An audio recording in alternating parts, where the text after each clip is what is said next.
on average, just in the United States, about 220 people die every single day from an opiate overdose. By the time we finish this show, 8 to 10 people are going to die from an opiate overdose. If we get even one person, one viewer with this program that we might be able to help with some of the information that's shared on here, then it's all worth it.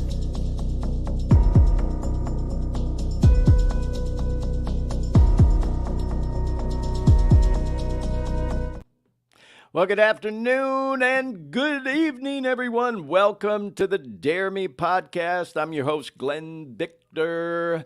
We're coming to you live from Sacramento, California, where it is 6 o'clock in the evening, and we're coming to you live also from Orlando, Florida, where it's 9 o'clock, and our old pal Dean Baker is live with us.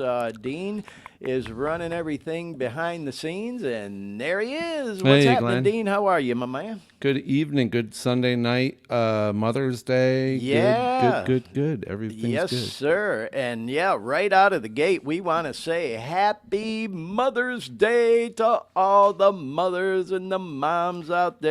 What if you've been called a mother before? What's that now? What if you've been called a mother before? Does that count? You know, it's somebody call me a mother. I was going to say, you know, it's so funny you say that, Dean, because I used to, you know, as you know, I DJ'd in a lot of bars and clubs over the years, and every time I would work on the weekend right before Mother's Day, which of course is always on a Sunday, I'd say exactly what you just alluded to. I want to say Happy Mother's Day to my boy Dan, because you a mother. You know what I mean? So you know, and we've done the whole language issue here. So we put out a fair one. Go ahead and say it. Don't spray it. Yeah. Well, hey, it is May 14th, 2023, and this is the 9th edition of the Dare Me podcast. Just blows my mind that we're at 9 editions into the show. I see we've already got some viewers that have jumped on to watch the live program, so welcome to y'all that are watching. Thank you for watching. Just want to remind y'all and, put it out there that you can join the conversation, and we'd love it if you did. You are more than welcome to join in on the chat. Dean will provide a link in a little bit later in the show that you can click on where we can bring you on camera and talk to you just like you see us right now. We also have a phone number we'll put out there a little later if you're not comfortable being on camera, where you can call in. And today we're going to be talking about some deep topics, so hopefully we might generate a little conversation with the show today. So what are we going to be talking about today? Yeah, we're going to be talking about this bizarre story, bro, but it's so timely. It's called the flesh-eating zombie drug that's taken over, streets across the country, and man, it's pretty deep. And you know what? We talked about this drug on this show a few weeks back, and now it's like really out of control. It's a drug that the street name is Trank, and the pharmaceutical name for it, I guess you'd call it, is xylazine, but they're calling it a flesh-eating zombie drug, and we're going to go into that in a little bit. We got some pretty freaking graphic pictures and a news story we're going to show, and then we're also going to talk about child custody and how it relates to addiction. Mother's Day is, of course, a day for celebrating mothers and our moms, and it's a wonderful thing. I'll also say, as I put out in a couple of reels I put out promoting this show today, this can be a very emotional day for some people. It's not always, roses and, wine and roses, as the saying goes. It can be a very emotional day for people for a variety of reasons. As it relates to this show, though, because we do talk about drugs and addiction, we're going to be talking about things like child custody due to drug use and how that's affected relationships between children and their mothers. This is a topic that, man, how can I say this? it hits very close to home with me, y'all. I'm having to be real careful how far I go with this. I was reminded today, I thought to myself, there's that one scene in that movie Scarface, if you've ever seen that, with Pacino, where him and that cop, Mel, are in the room, and Tony just shot one of his old partners, and the guy says to Tony, "Don't go too far, Tony." And that's kind of how I felt on this topic today. I got to respect, some relationships that I have and things to that nature, and just not go too far. That I'll was your also, Pacino impersonation? what's that, Dean? That was your Pacino Yeah, my impersonation? Pacino, and actually, that wasn't even a line Pacino made. It was a line the cop did. Mel, I Oh, forget his okay. name. He's Oh, a okay, great never mind actor. then.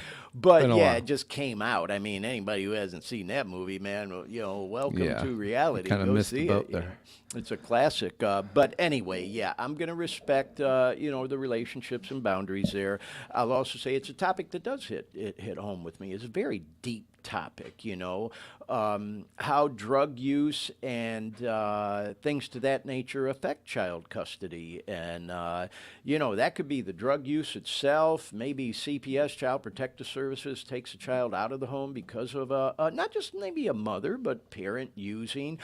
Could involve prison time and deciding what's going to happen with children if a parent is put in prison because of something having to do with their drug use, whether it's, robbing places to get money to boost shit, to get more dope, or whatever the case may be. You get the idea. It's a deep topic.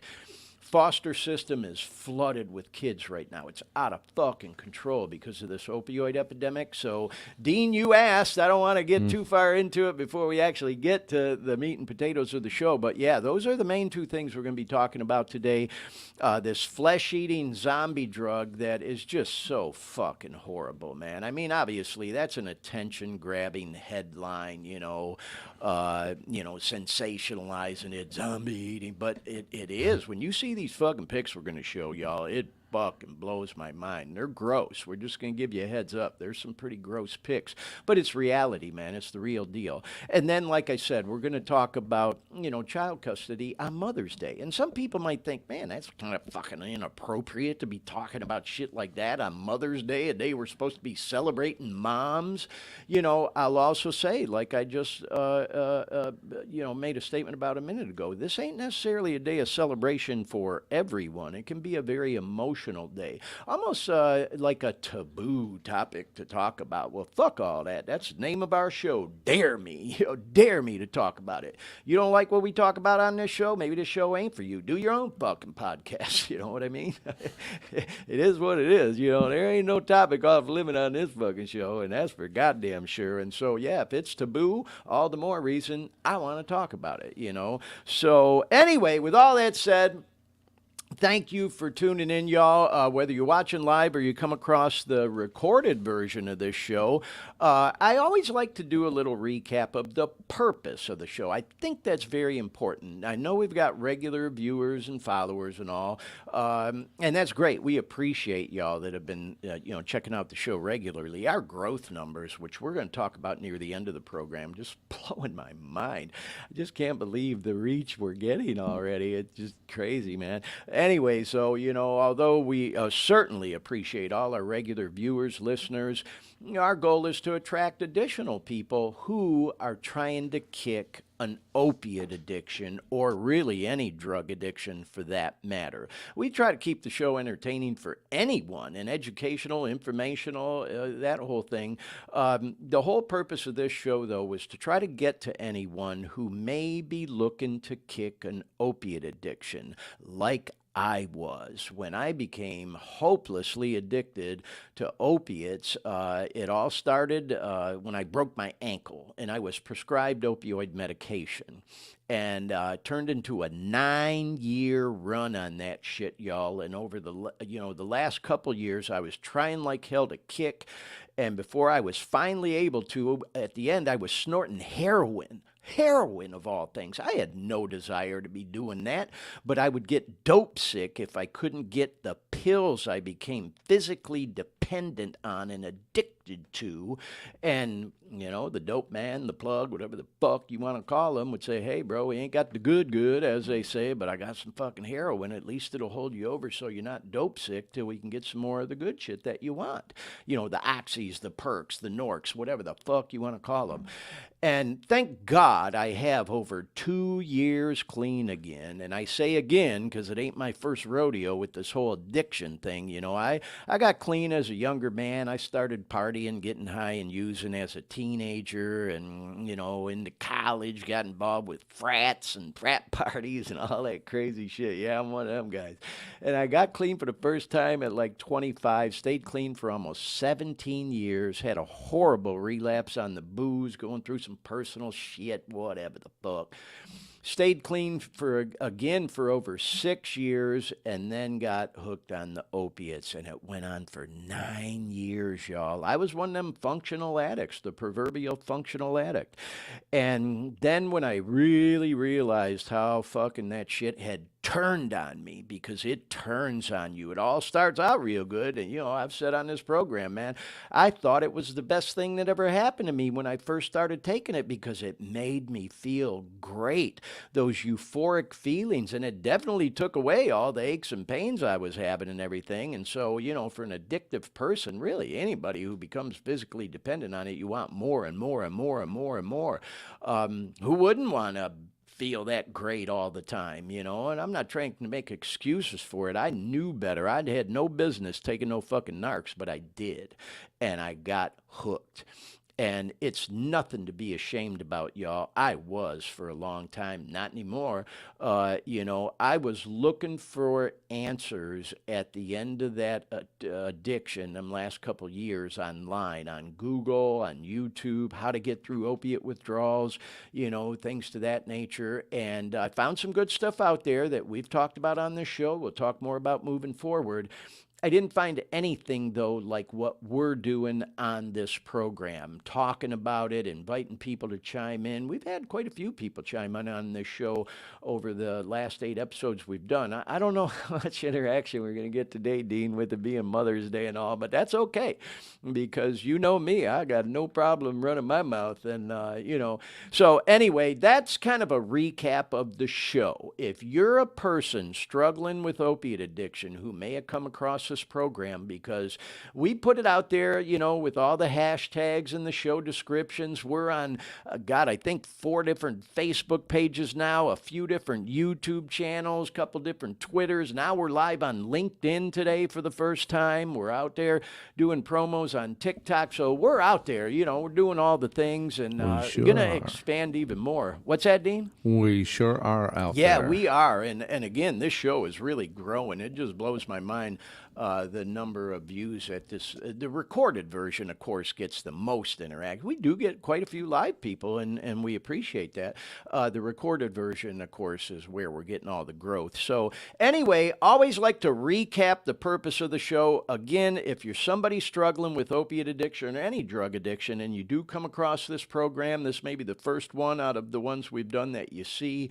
Hang with us. At the very least, we'll help you kill an hour and a half, couple hours when you're climbing the walls trying to kick. I know how that is. And we're going to talk about a lot of cool things that'll have to do with addiction. Hopefully talk about some practical ideas, potential solutions that may work for you if you're trying to kick, whether or not rehab or drug treatment center might be the right option for you. Try not to give too many opinions on this show. I certainly have mine on a lot of issues, but I don't want to turn this program ever into a political debate or anything like that. Just sharing information, having discussion for people to consider if it might be an option for them. So that's a recap of the show. Dean, I got to tell you something, man. When you're doing programs like this, you know that, you're talking and, certain transitional phrases just come up over and over and over. And there's one that one of my sisters, Carol, was razzing me about this past week that I think I kind of got to back away from a little bit, because I don't want to keep repeating myself over and over. But we've got it in the promo, which I love that promo, and I definitely want to leave it there. But I talked to her on the phone, and the first fucking thing she said to me was, if we can help even one person, because I do say that a lot. That's the whole thing with this show, is Absolutely. we're trying to help people. And, I've said, hey, man, I get a little self conscious. Not really anymore. I kind of was at first about putting myself out there like this, especially with, people from my professional life who didn't know any of this about me or thinking, oh, God, what is Glenn doing? He's lost his mind, whatever the fuck.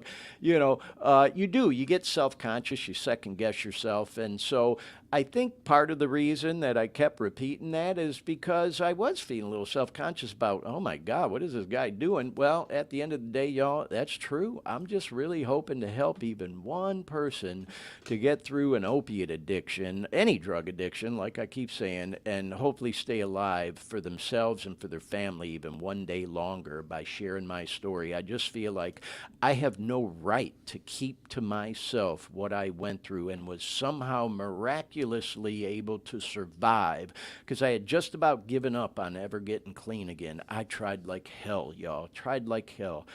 Whew, man, try not to get filled up because there's so many people that were instrumental in helping me. And I will say, if you're struggling watching this show, I had to get to a point where I was willing to ask for help and be willing to accept help. I tried to do it on my own. And some people can, I think a lot of that depends on, how long you've been using it, how much you're using on a daily basis, that whole thing. I'll also say, for me, I just don't think I could have ever done it without the help of the people who did help me, that I've talked about a shit ton on this show and we'll talk more about as we go.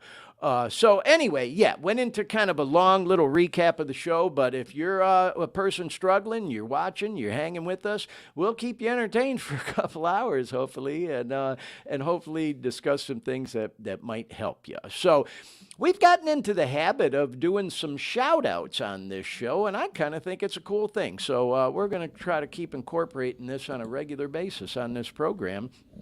And so I talked a little bit about some of the growth of the show, and man, I'm getting followers everywhere, but I'm really excited about all the followers we're getting over on Twitter. Twitter seems to be really active for this type of program. So, Dean, I'll say again, every week I say, man, I send Dean a shit ton of stuff and pictures and videos and all kinds of stuff, and like I've said before, bro, if we can get to them all, great. If we don't even worry about it. No stress, no worries. But we spent quite a bit of time on prep today for today's show, and I think we got a pretty good handle on the ones I sent. So the first shout out is to a follower we have now on Twitter, and their handle is Secret Diary. And their page and profile is all about living healthy.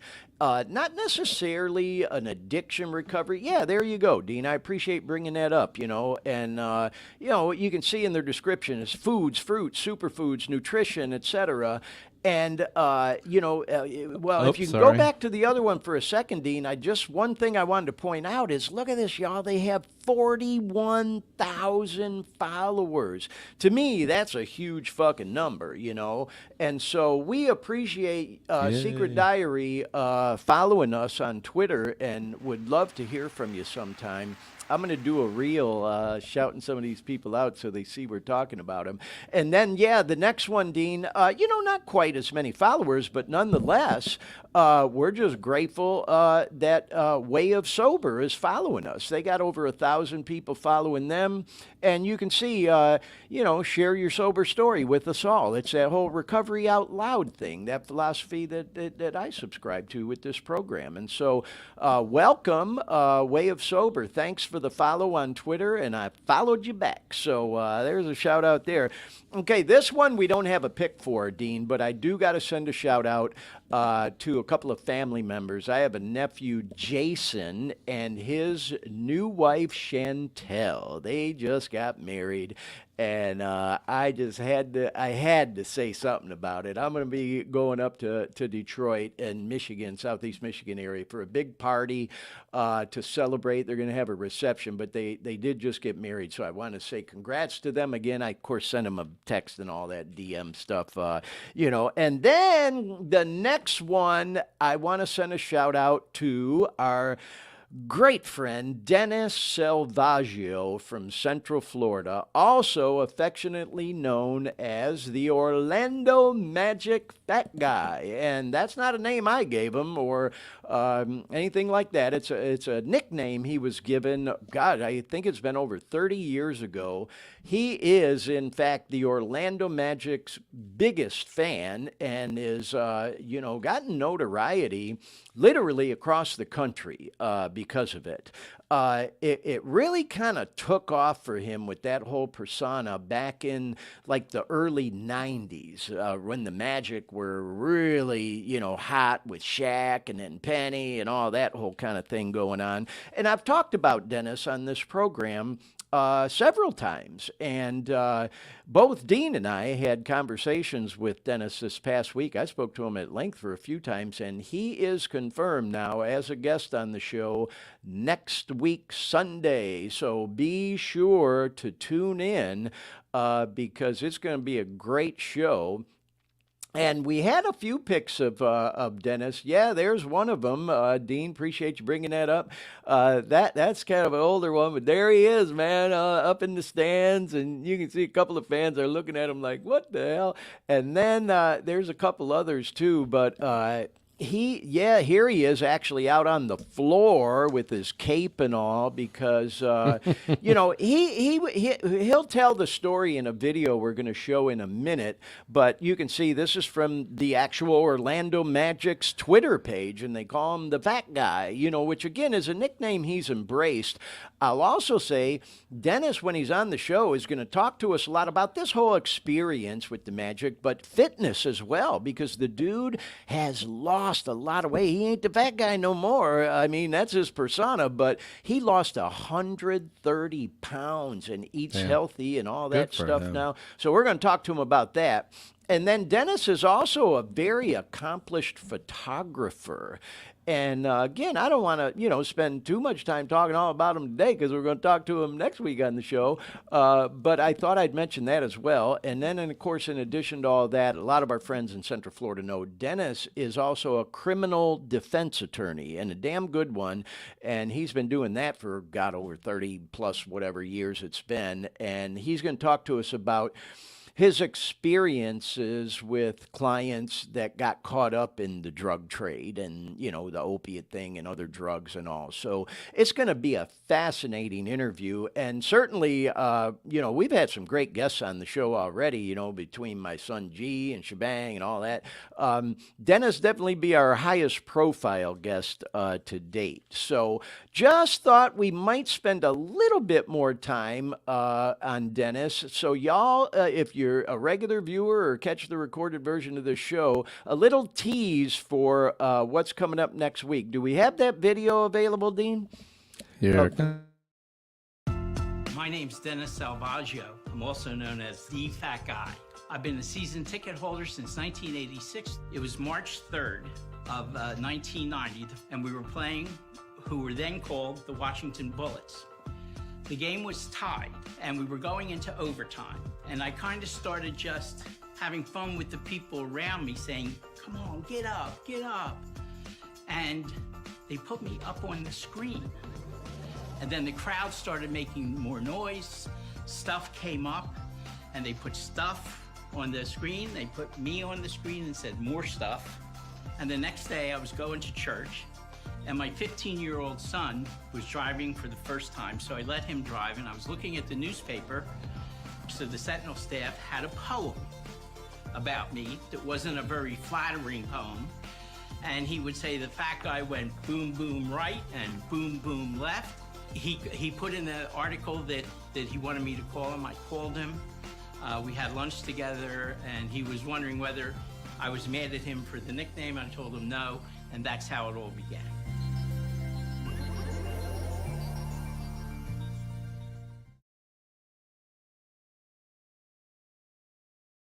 So yeah, I'm not sure what that was at the end Well, of the video, at the end, I just couldn't. I didn't have time but to edit it. so there you go, folks. That's going to be our guest on the show next week. I'm very excited about it because, like I said, Dennis is a very high-profile person to have on the show, and like I said, he was getting attention for that whole thing across the country back in them days, and he is still considered the Orlando Magic's I remember biggest fan. watching Dennis come into the one time I went to a Magic game. I mean, it was probably 10 years ago. And I was outside about to walk in, and here comes Dennis. Yeah. He must have had 10 people around him.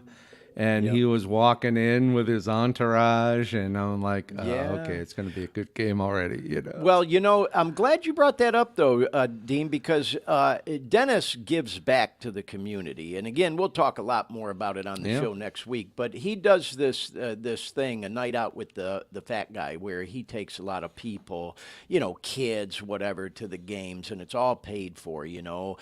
He also, as you may recall, Dean, does that charity golf tournament. He hasn't done it for a couple of years because of the COVID thing, but he is going to do it again. He's bringing it back this year in October. I'll be flying to Central Florida to participate. So, Dean, I got a spot on my foursome for you. I know you've been out to this tournament before, so we'll have some fun out there. And anyways, so, next week, y'all, be sure to tune in. It's going to be a lot of fun having Dennis on the program. So, let's talk about some other current events going on. I told Dean I'm really excited. I get all these emails because I subscribe to all these different, venues and like shows, what's coming to town or whatever the hell it is. And I got this email for a show at a local college that's like 10 minutes, 15 at the most, depending on traffic from where I live. And they're having a show coming up not too far from now. I'm trying to remember the date with Billy Bob Thornton and the Boxmasters. And I know a lot of people probably aren't aware of that, but he has a music group called the Boxmasters, and they've been playing music for years. It's June 1st. Thursday, June 1st. And I get this email announcing the show at this Harris Center over at Folsom Lake College, which again is not even 15 minutes from where I live. So I'm like, fuck, I'd love to go to that show. I go check tickets online. Fucking front row seat. I got a front row seat for $75, which I know some people, think concert tickets are too expensive and all that, but that's pretty cheap by today's standards. Yeah, that is. That's a And, deal.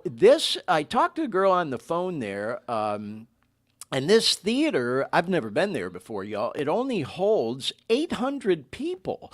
So that's pretty small. And I'm thinking to myself, okay, I've met all these high-profile artists at places like the Roxy and the Shelter or St. Andrews in Detroit and different places. And I'm thinking, if a star or celebrity or whatever you want to call it is going to come out and mingle with the crowd at a small venue, this is probably the kind of place. So I'm going to make it a point to be there a little early. Do you know and what I'm type really of music? hoping. What's that? Do you know what type of music it is? Oh, yeah, it's rock and roll music, blues, rock type stuff. Yeah, oh, man, I highly recommend it. If nobody's ever listened to the Boxmasters, check them out online. Yeah, they love, they cover kind of like George Thorogood stuff, if that gives you an idea, that kind of genre.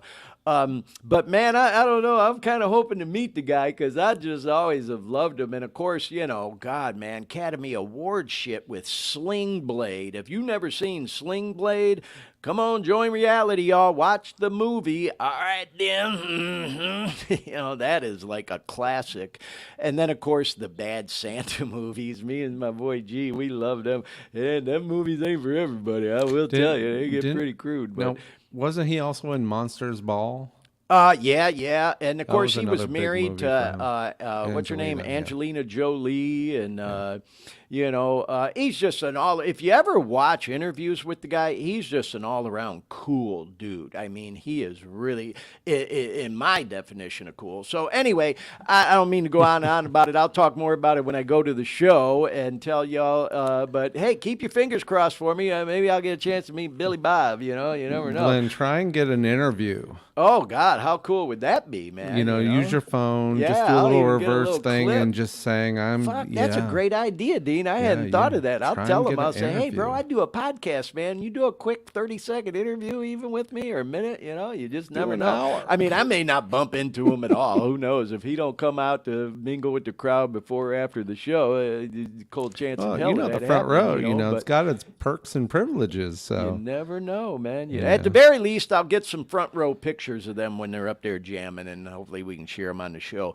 So, I had to talk about this current event thing, especially with my boy G still living in Miami, man. Oh my God. For anybody who knows me or watching, I'm a big sports fan, man. I used to be a sports editor at a newspaper. I've just been obsessed with sports my whole life. It's just one of my things. And so I, of course, was watching the NBA playoffs on Friday, and the Miami Heat took it to them New York Knicks and has moved on to the Eastern Conference Finals. And then I'm doing the picture-in-picture on the TV watching the Florida Panthers, and they beat the Maple Leafs to move on in the NHL Stanley Cup. And so, oh my God, what a night it must have been in Miami. And I'll tell you, man, whoo, like I was saying, I posted some shit online. It's probably a good thing I wasn't back home in Florida in Miami that night because, I'm living clean and sober now. But there were definitely, I'm sure, some parties going on celebrating that, man.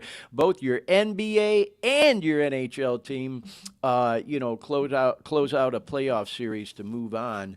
And man, I got high hope. And then, of course, I was watching the Golden State Warriors, San Francisco NBA team playing the Lakers, and the Lakers closed them out.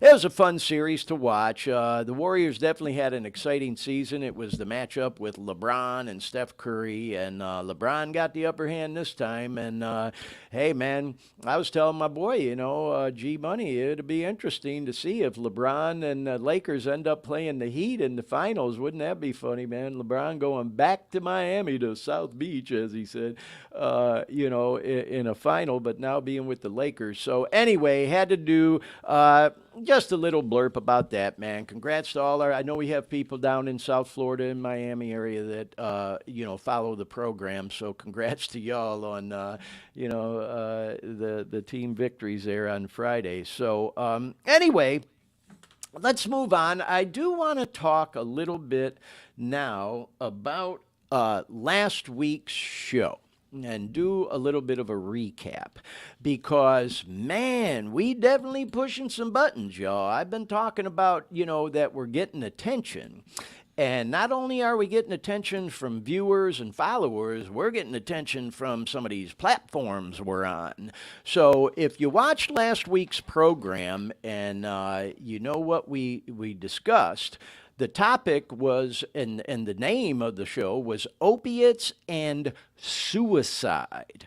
Now, talk about a taboo topic that, seems to have this stigma attached to it. I get it. Who the fuck wants to talk about suicide? It's not a fun topic, but the fact of the matter is, it's a reality, man. Not to go too deep into what we talked about last week, but the numbers show on average in the United States alone, about 130 people die every single day from suicide. So if that's a topic that, is of interest to you, I highly encourage you to go back and watch episode 8 of the program. We talked a lot about it.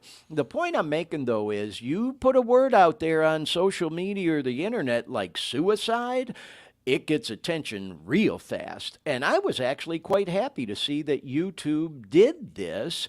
And you see, they put a little banner right under our program. Yeah, not we long didn't put after that. we had gone on. You can see it was less than 24 hours after, and it may have been up there before that. That's just when I noticed it. 22 hours after the show, they have a banner, talk to somebody today, 988 Suicide and Crisis Lifeline, and they even got a button you can click to call right through. So I was telling Dean, him and I were talking about this before the show. If you remember, Dean, I was wondering if this was just something that was AI generated or if an actual person saw that on YouTube and decided to put that banner up. I put this up soon. And is this what you want to talk about? Well, I This mean, one? we Yeah. can go back Okay. to the other picture and then come back to this because I did want to get your take on this, and Yeah. what we talked about. Sorry. Do you think that an actual person saw our show title and said, oh, we better put that on there? Or is that something that algorithms pick up and they automatically put a banner like that? What do you think?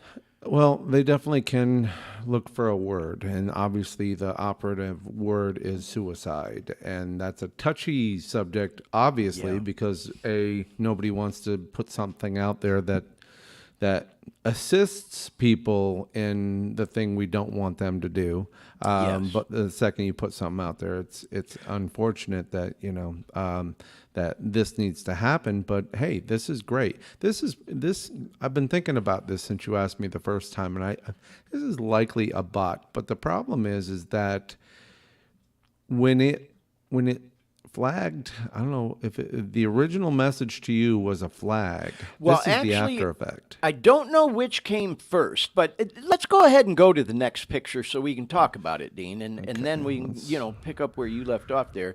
So on this next picture, y'all, I got a notification from YouTube. This was like a private message to me, and at the bottom, you can see it says age restrictions set. We had a little typo in there. We spelled fucking opiates wrong with a E, but we did fix that. But anyway, it said opiates and suicide, dare me, and they told me episode 8 is not viewable to users who are under 18 or signed out. And there's been no age restrictions on our program. And I was telling Dean, that kind of blew my mind because, here we put a content warning at the beginning, and you would think our show would get flagged for language for under 18, but here it's open to anybody, and they put a restriction, but they also gave me an option. I didn't show the whole message. They gave me an option to appeal. And so I did, and I didn't go into any long dissertation. I just wrote to them, this particular podcast was all about suicide prevention, so I do not think an age restriction is warranted. And look at that, y'all. Just 44 minutes later, they approved my appeal and said episode 8 no longer has age restrictions. So I thought that was pretty fucking cool. And then I was wondering, I'm sorry, Dean, I was wondering on this one as well if that would have been a bot or an AI response or if an actual person read my appeal. What's your take on that? Okay, so a few things come to mind because when we saw the misspelling of the word opiates, it was all corrected on Facebook and YouTube. Yeah, I think this was but before we couldn't that, correct it before on we caught Twitter. it. But even still, I don't think there wait a minute. I don't think there was a misspell on Facebook and YouTube. No, 'cause I this didn't is have- YouTube. Yeah, there was a misspell on YouTube, and they caught Okay. it before. Okay, so they I took it corrected before it. we corrected it. All right, Yeah. so likely the bot is the one that put the age restriction on. Right. And then when you appealed, then I'm guessing that there had to have been a person. Yeah, I'm curious. maybe you got thrown into a department, they looked, they went, oh yeah, they're doing this, and boom, they probably spent all of 10 seconds realizing what was going on, and then maybe, granted the appeal, because it almost seems like it was, outside of a bot's. Well, and it happened pretty quick. I thought yeah. 44 minutes was kind of a short period of time. But YouTube is a pretty big company, and they might have, they might have a yeah, they have a lot of people working there, that's for sure. Yeah, they might have a pretty big department that handles appeals and things Well, like that. all So, that I don't being know. said, Dean, you had mentioned one of your colleagues that you work with there, who you've shared with me a few times, is I don't know if it's the right term, but almost like a social media expert who has colleagues at work right at Facebook that he talks to on the daily. And you were telling me that when you shared with him, we got this kind of attention. He was kind of impressed by it, that we were getting that kind of attention already. It's like, wow, okay, that, that happened. I'd have to, we'd have to show them. We just showed them what you sent me, and then I go, oh, okay. But yeah, it was I've never heard of, other than a music issue. Yeah, And that copyright thing is crazy with the music. other It's than a out of music control. issue, I've never really heard people getting appeals granted. Yeah. you Well, know, hey, nonetheless, I don't want to yeah, belabor the topic, but I'm glad we talked about it a little bit, Dean, because yeah. I thought it was pretty cool of you to, first of all, to put that banner to help anyone and then also to grant my appeal. So it also goes to show y'all that, again, we're getting attention, and it just tells me again, y'all, we're on the right path. Like I said earlier in the show, sometimes I second guess myself. I get a little self conscious, like, oh, God, what the hell am I doing? Not to mention all the work involved, because this thing has taken on a life of its own. I was talking to Dean about it earlier today. I know even with Dean, man, I've found a lot more work on your plate, bro, than I think you signed up for when we first started talking about this. But I'm actively looking for a marketing person to help out with some of the stuff. So we'll get there. Put a pin in that one, and then we'll figure it out. Yep. So, anyways, though, y'all, like I was saying, sometimes on this show, we may talk about things that some might think are, almost like taboo topics, like suicide. And then also, this is kind of a transition into our next thing. On a day like Mother's Day, when we're celebrating moms and mothers, to talk about issues like child custody and moms losing their kids because of a drug addiction or some of the behaviors connected to that, things to that nature. It might seem like a taboo topic to talk about on a special day like Mother's Day. I'll also say that, as I mentioned earlier in the program, this ain't that special of a day for some people. It can be an emotional day, and I don't mind telling y'all, like I said earlier, I gotta be careful with everything I say here. I'm really trying, y'all, not to go too far. I'll also say, my own relationship with my own mother was very complicated. I loved my mother dearly. I will say that right out of the gate. She's been gone about 10 years. She passed about 10 years ago. My relationship with her changed over the years, like it does, I think, with most kids and their parents, whether it's their mom or their dad. And there's mixed emotions and things to that nature, God bless my mother. She raised 6 children. 6, for God's sakes. I often say, goddamn, no wonder my dad drank so much. 6 fucking kids, and I was one of them, for God's sakes. Man, oh man, I mean, believe me, there were a lot of other issues going on there, but 6 fucking kids. So yeah, God bless my mom. Back in them days, girls had a lot of kids. Everybody on our block when I was a little kid had 6 to 8. There was this one family, I'll never forget them, man. The Paquettes, 15 fucking kids. 15 kids. Can you imagine? That lady must have been pregnant half of her damn life. I don't know the whole story. There might have been some twins and triplets or adoptions in there or whatever the fuck, but they had 15 fucking kids. I'll never forget it. It was very common back then for people to have a lot of kids. And so I'm just saying, man, God bless my mom. She did the best she could. I've had to come to terms with both of my parents, just trying to understand, man, they did the best they could and what they knew at the time.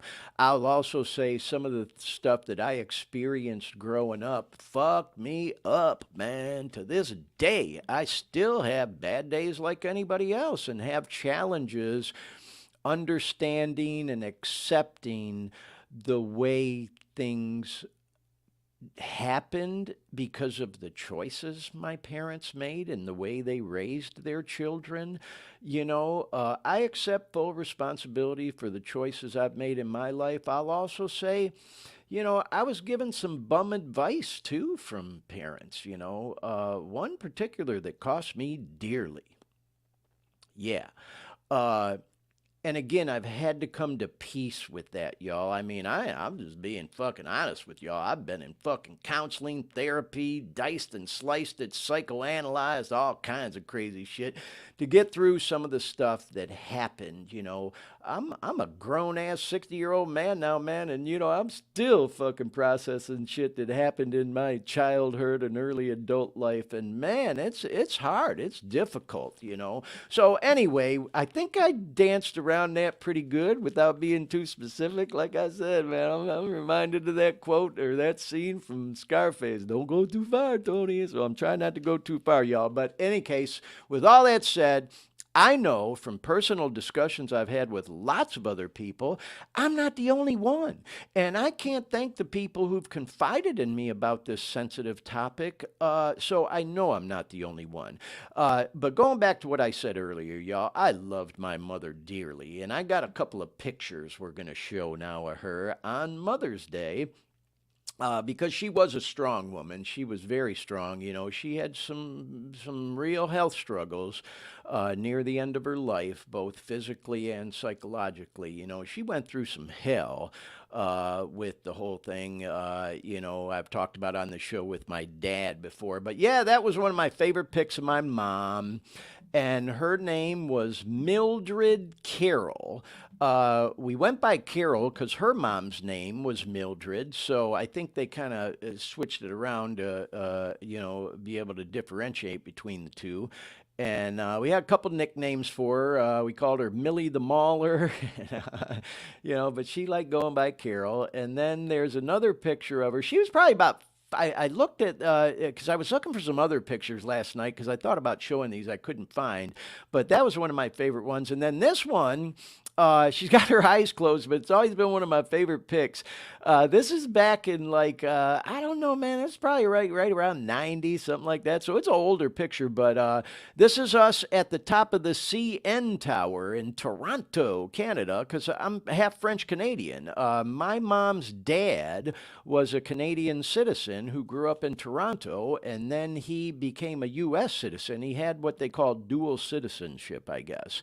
And so, anyways, we used to go over to Toronto. I remember trips as a little kid to meet with relatives and shit over there. And her and I went back there a couple times. There's a train ride that I don't know if you can still do it, but we drive over the Ambassador Bridge in Detroit into Windsor, Ontario, and take about a 4 or 5 hour train ride into Toronto. And I will say, for anybody, you never been to Toronto, go check it out, man. That's like the New York City of Canada, It's fucking cool as hell. But yeah, that's my mom, y'all. There she is. That's one of my favorite pics. And she passed away, unfortunately, 10 years ago.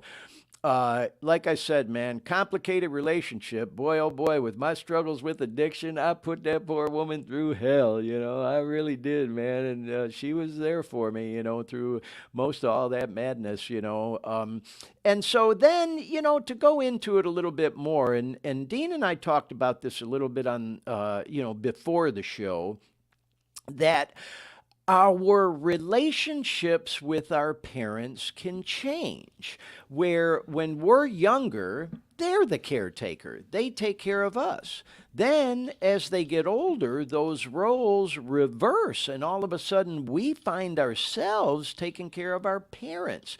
Their physical health starts to fail. Their psychological health changes. They become a different personality, things to that nature. Man, that ain't no joke, And so when I talk about, Mother's Day not necessarily always being a pleasant, celebration day for everybody, that's part of it. Because, and then it creates different dynamics in the family. Like I said, in my family, I got 6 siblings. And one thing I learned, man, when my mom passed, she had 6 kids, a shit ton of grandkids, I think like 35 fucking grandkids, great grandkids, all this shit. And you kind of don't realize it sometimes till after a person passes that they have very different and unique relationships with every single person, and my mom certainly was a good one for that, especially later in her life. And so In any case, I'm just saying, y'all, our relationships, they do change with our parents, and it changes the whole family dynamic. And when you got siblings, man, sometimes it can cause stress between the siblings. Like, oh, we need to do this with mom, or we need to do that with mom, and or I can't believe you said this, or I can't believe you feel that way. But like I said, everybody has unique relationships with their parents. So, I'm fortunate that, with my siblings, I get along pretty well with all of them, and we didn't have any real knockdown dragouts or controversy or stress or whatever. We all processed it, pretty good, and we all get along to this day. Great. It ain't that way in all families. Some families, man, are not even on speaking terms after parents pass because of, disputes and arguments over, personal possessions left behind or money or whatever the fuck, And, Dean, I don't mean to, get too deep into your own personal business, but, we talked about it a little bit. I know, and bro, of course my feelings go out. I know your mom passed not long ago, and I remember, Yes. you confided in me. I remember we were having lunch. We talked about that sub shop over there on Silver Star, Mama B's, man, in Orlando, No, boy. Mama I'll Mia's. tell you. It was Used Mama to love Mia's. going to lunch with Dean there. They had the best subs in town. But anyway, you confided in me there on a couple of occasions about some of the challenges you were going through because your mom, kind of similar to me, back in Massachusetts, and I was in Florida, and my mom in Michigan, and I had siblings up there. I think you had a sibling in Massachusetts, and it was just a real challenge for you, wasn't Yeah, it? yeah. So like, my mom was 81, 82 when she had a slip and fall, broke her Right. hip, and that really slowed her down. Just, the second she wasn't getting out as much. Right, And my right. brother was seeing after her daily needs. She was in a wheelchair for a little bit, but then a walker, and then she started getting around a little bit better, but she was just not recuperating. A dementia we knew was kind of happening. Right, right. In her late 70s, and then so the second she stopped really getting out and socializing, that was the kind of the downhill slide. And then of course the next stage was, well, do we, she's not going doing a rehab, so she's not getting any better. So now it's like, well, assisted living seemed to be the Yeah. next thing. So Yep. my mom was a firecracker, and I don't think of her as having dementia. I think of her as having selective dementia. Okay, There are yeah, some that happens things. a lot. Yeah, There are. buddy. And I love my They mom. play games. No, I I love get my it, mom. bro. I But- totally get it. I totally But get it. she signed herself into assisted living, and then a week later, she wanted nothing to do with the place. She was doing everything to not want to be there, and my brother and I were taking daily phone calls from the nurses at this place, and well, it got to the point where they were kicking her out. She got kicked out of the first one. Right, right. So then the goal was to I'm take her having home. visions of the whole. I'm sorry to interrupt you, but Yeah. that Soprano show when Tony put his mom in the nursing home, something like that. Yeah. right? She was so abstinent about wanting to go home. That was not where she wanted to be. I'm like, Mom, you signed yourself in. Yeah. And it was assisted living. She had her own little apartment, and Yeah, but yeah. the fact is she was basically living in a hotel. That's the Yeah, way oh, it they're was. nice It wasn't places, it wasn't yeah. a hospital. It was like a hotel that everybody was walking around in walkers and wheelchairs. But the dimension took away the reasoning behind Yeah. where she wanted to be. And so we were having challenges. We brought her home. She was home for a couple of years. We had people pop in, and then COVID hit.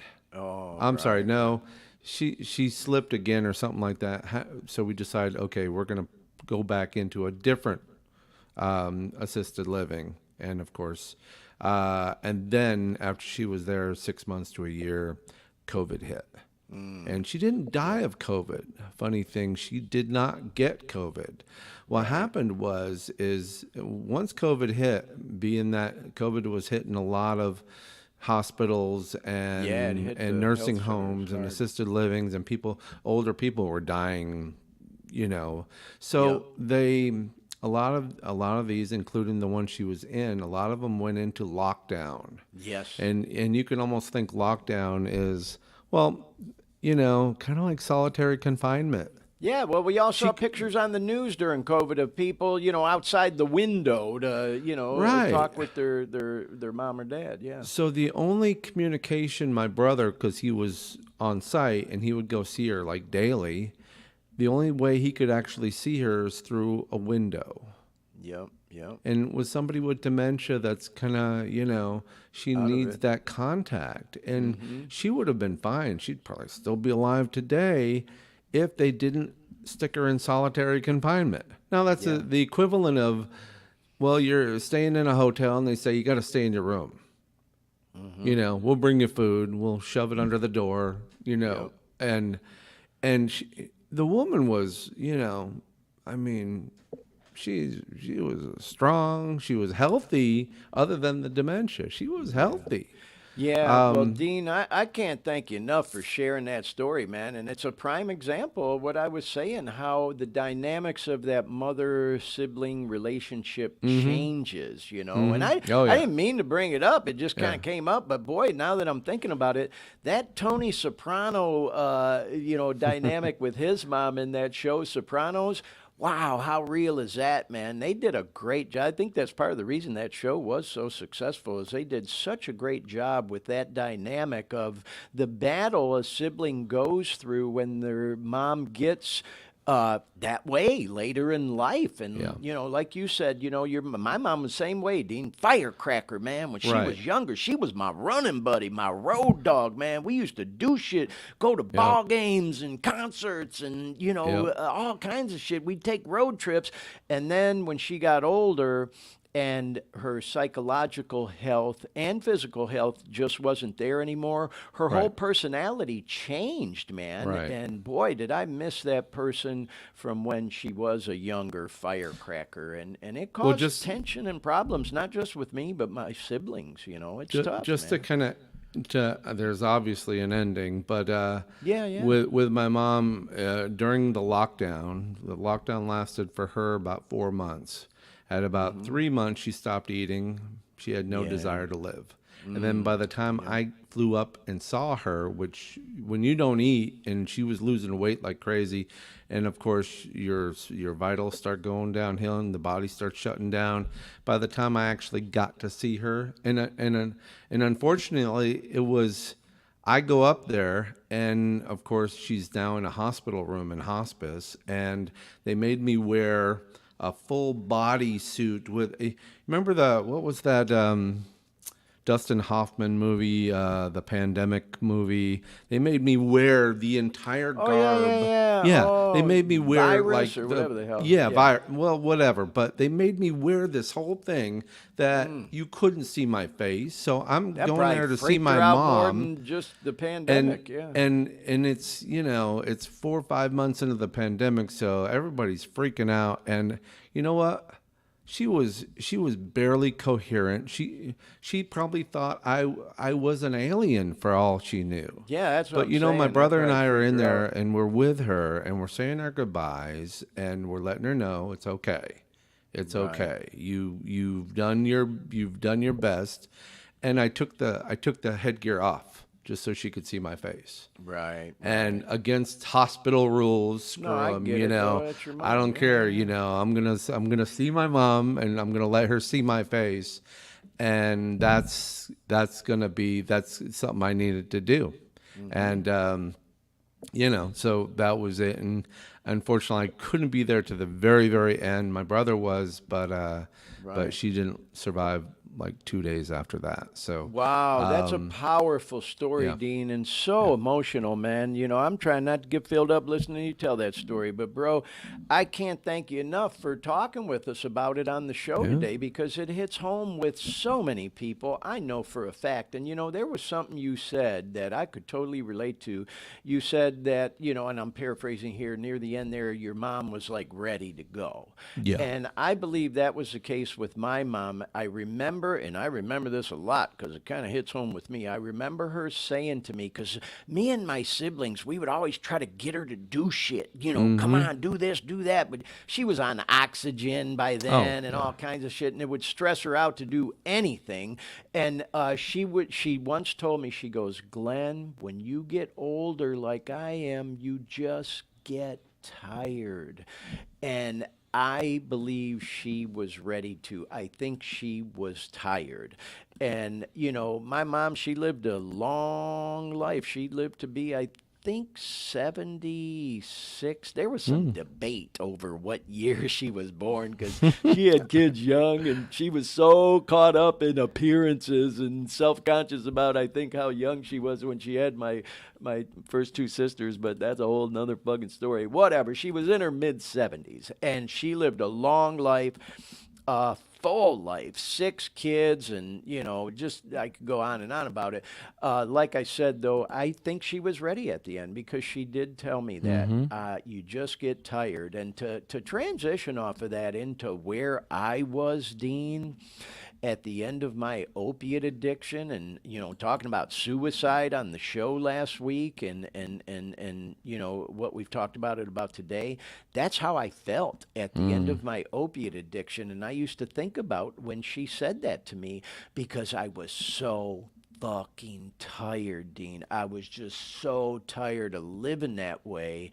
You know, I've shared on here, there were days when I'd be dope sick where I was just so fucking strung out, I couldn't even get out of bed. It took everything I had just to get out of bed to go to the bathroom when I had to, you know. And I remember thinking that to myself, what she had told me. You get older, you just get tired. And I thought to myself, man, maybe I'm at that age. I'm just so fucking tired. I was ready to check out, you know. And somehow, miraculously, again, I found it in me to rebound from that. And I remember thinking to myself, all right, I've lived this full life. I've had these careers. Kids are grown. I've, you know, had a couple of marriages. Now I'm going to give it one more time, man, to go out there another 20 years. Hopefully I'll last, you know. Not to sound morbid, but hey, man, I'm 61. So like I said, if I can make it another 10, 15 years, I'll be fucking amazed because I've always worked hard and played harder. You know, if I last that long, I will be amazed. But I could relate to that as a point I'm making, that what she said. You get older, you just get tired, man. And you know, I'm in the best health I've been in that I can ever remember now because of some of the things I've done since kicking that fucking opiate addiction. But I can also relate to older people just fucking getting tired, you know. And so, anyways, with all that said, y'all, I really again appreciate you sharing that, Dean, because I think it does, you know, instead of people just hearing from me and Glenn running his mouth, hearing another perspective. We're not the only ones, Dean. All kids go through this with their parents and their moms, you know, being Mother's Day later in life.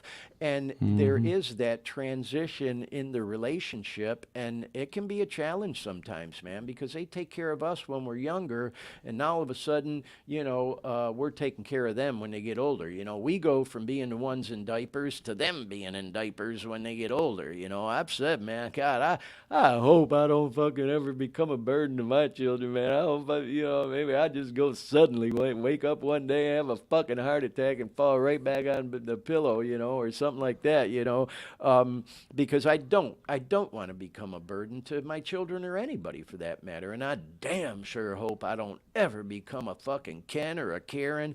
And I don't mean disrespect by using them names, but those are the names people use. I do not want to be that crotchety old fucking miserable old man, I try to be in a pretty good mood most of the time, be happy, joyous, and free, laughing and joking. I don't want to become a dick like so many people do late in life, and man, unfortunately, that is what happens sometimes, with parent and child dynamics in the relationship. So anyway, with all that said, we do still want to say happy Mother's Day to all the moms out there. And God bless everyone that has these wonderful relationships with their parents.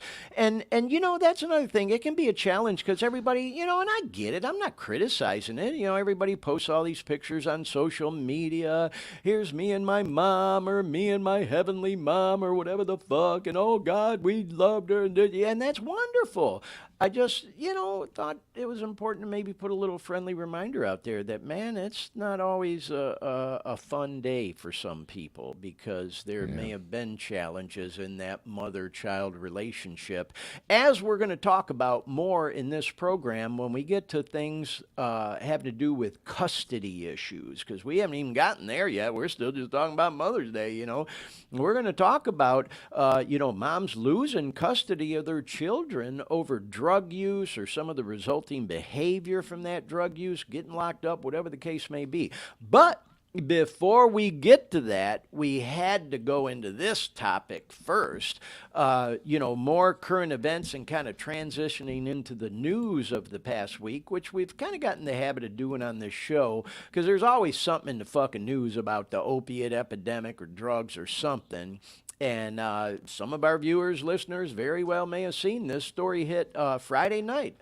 I was actually doing some prep work for the show, as I was telling you, Dean, and I had the news on the television in the background. This fucking story comes on, and I caught my attention immediately. They go, oh, my God, this flesh-eating zombie drug is taking American cities by storm, specifically in LA.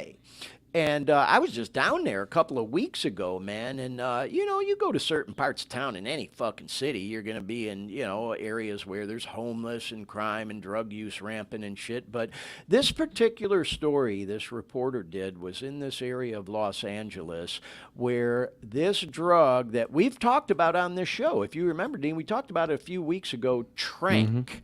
Is the street name for it. The pharmaceutical name is xylazine. It's not. It's a horse tranquilizer, and not even illegal in most states. I know they made it illegal in Florida. I'm not completely up to date, being honest with y'all, what the legal status of it is in other states. But nonetheless, this drug is being mixed with fentanyl and heroin and God only knows what else now to increase the high that people get from it. And of course, intensifying their addiction. And the drug dealers, they don't give a fuck, whatever keeps people coming back, spending money, buying more.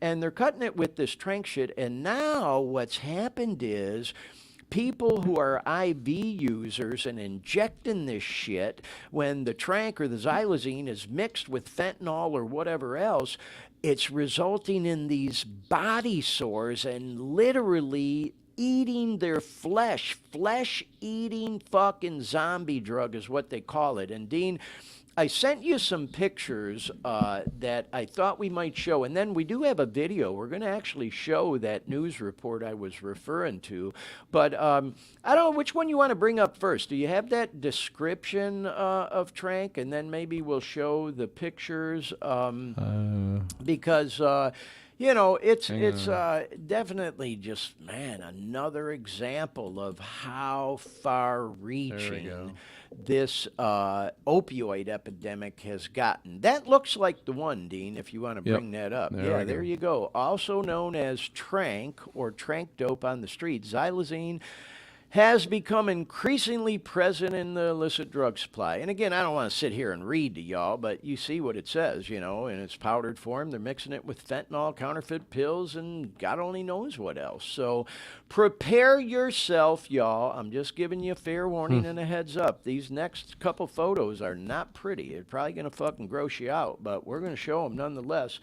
By the way, we want to say hi to Kelly, who just chimed in the chat. Welcome to the Hi, show, Kelly. Yeah, I see we've still got some viewers watching live too. Y'all are Yeah. welcome to chime in if you like or not. But welcome to the show, Kelly. You came in at a weird time there, girl, because we're about Yeah. to show some fucking gross All pictures. This flesh-eating zombie drug, and what You is want to play the happening. video next, or you want to? Well, let's show the pictures to kind of Okay. walk people into it. Yeah. Here you go. Yeah, there you go. This is what is Yowza. happening, y'all. And as it says, xylene-induced skin ulcers in a person who injects. And then this is fucking disgusting, y'all. But this is what's happening. And then there was another one too, Dean. They'll show these again in the video we're about to play. But man, oh man, people get hooked on opiates, and then there's some more pictures. Skin rotting drug trank infiltrates big cities, zombifying bodies. Now, that's one from the Post. You can see the New York Post, they like to sensationalize and all, but this is the deal, y'all. So it ain't just L.A., it's big cities all over the country, New York, L.A., wherever the fuck in between.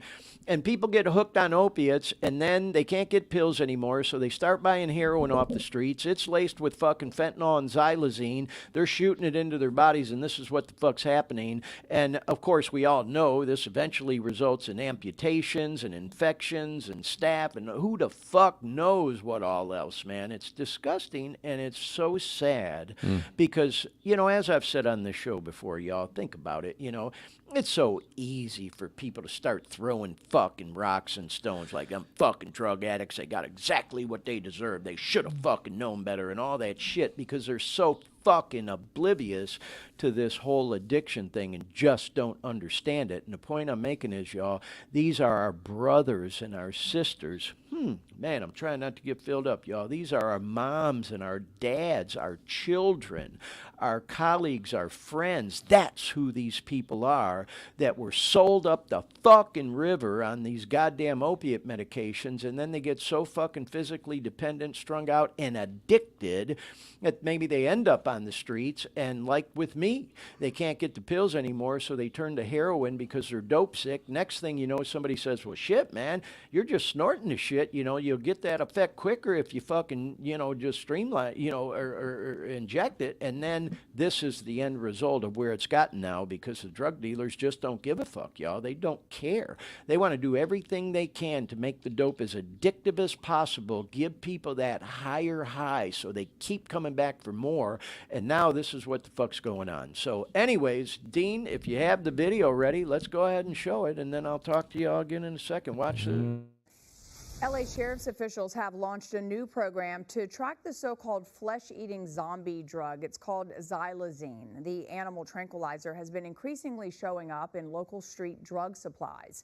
Corrine Winter is live in downtown LA with those details.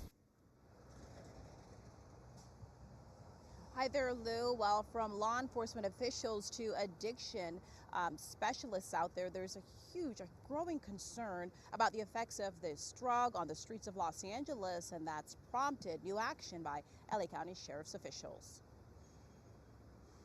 The deadly opioid fentanyl. It's not the only potent narcotic ravaging the streets of Los Angeles. I've never seen anything like what we're dealing with right now. The animal tranquilizer, xylazine, also known as a flesh-eating zombie drug, is saturating the drug market locally, sometimes disfiguring users who develop severe sores. In some of the most extreme cases, people have had limbs amputated.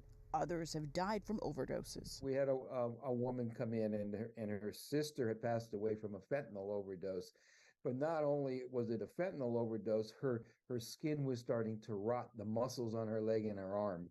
So that's a sure sign of xylazine. LA County Sheriff's officials now taking steps to track the presence of xylazine, or tranq, in confiscated drugs. Why hasn't it been more on the radar for authorities?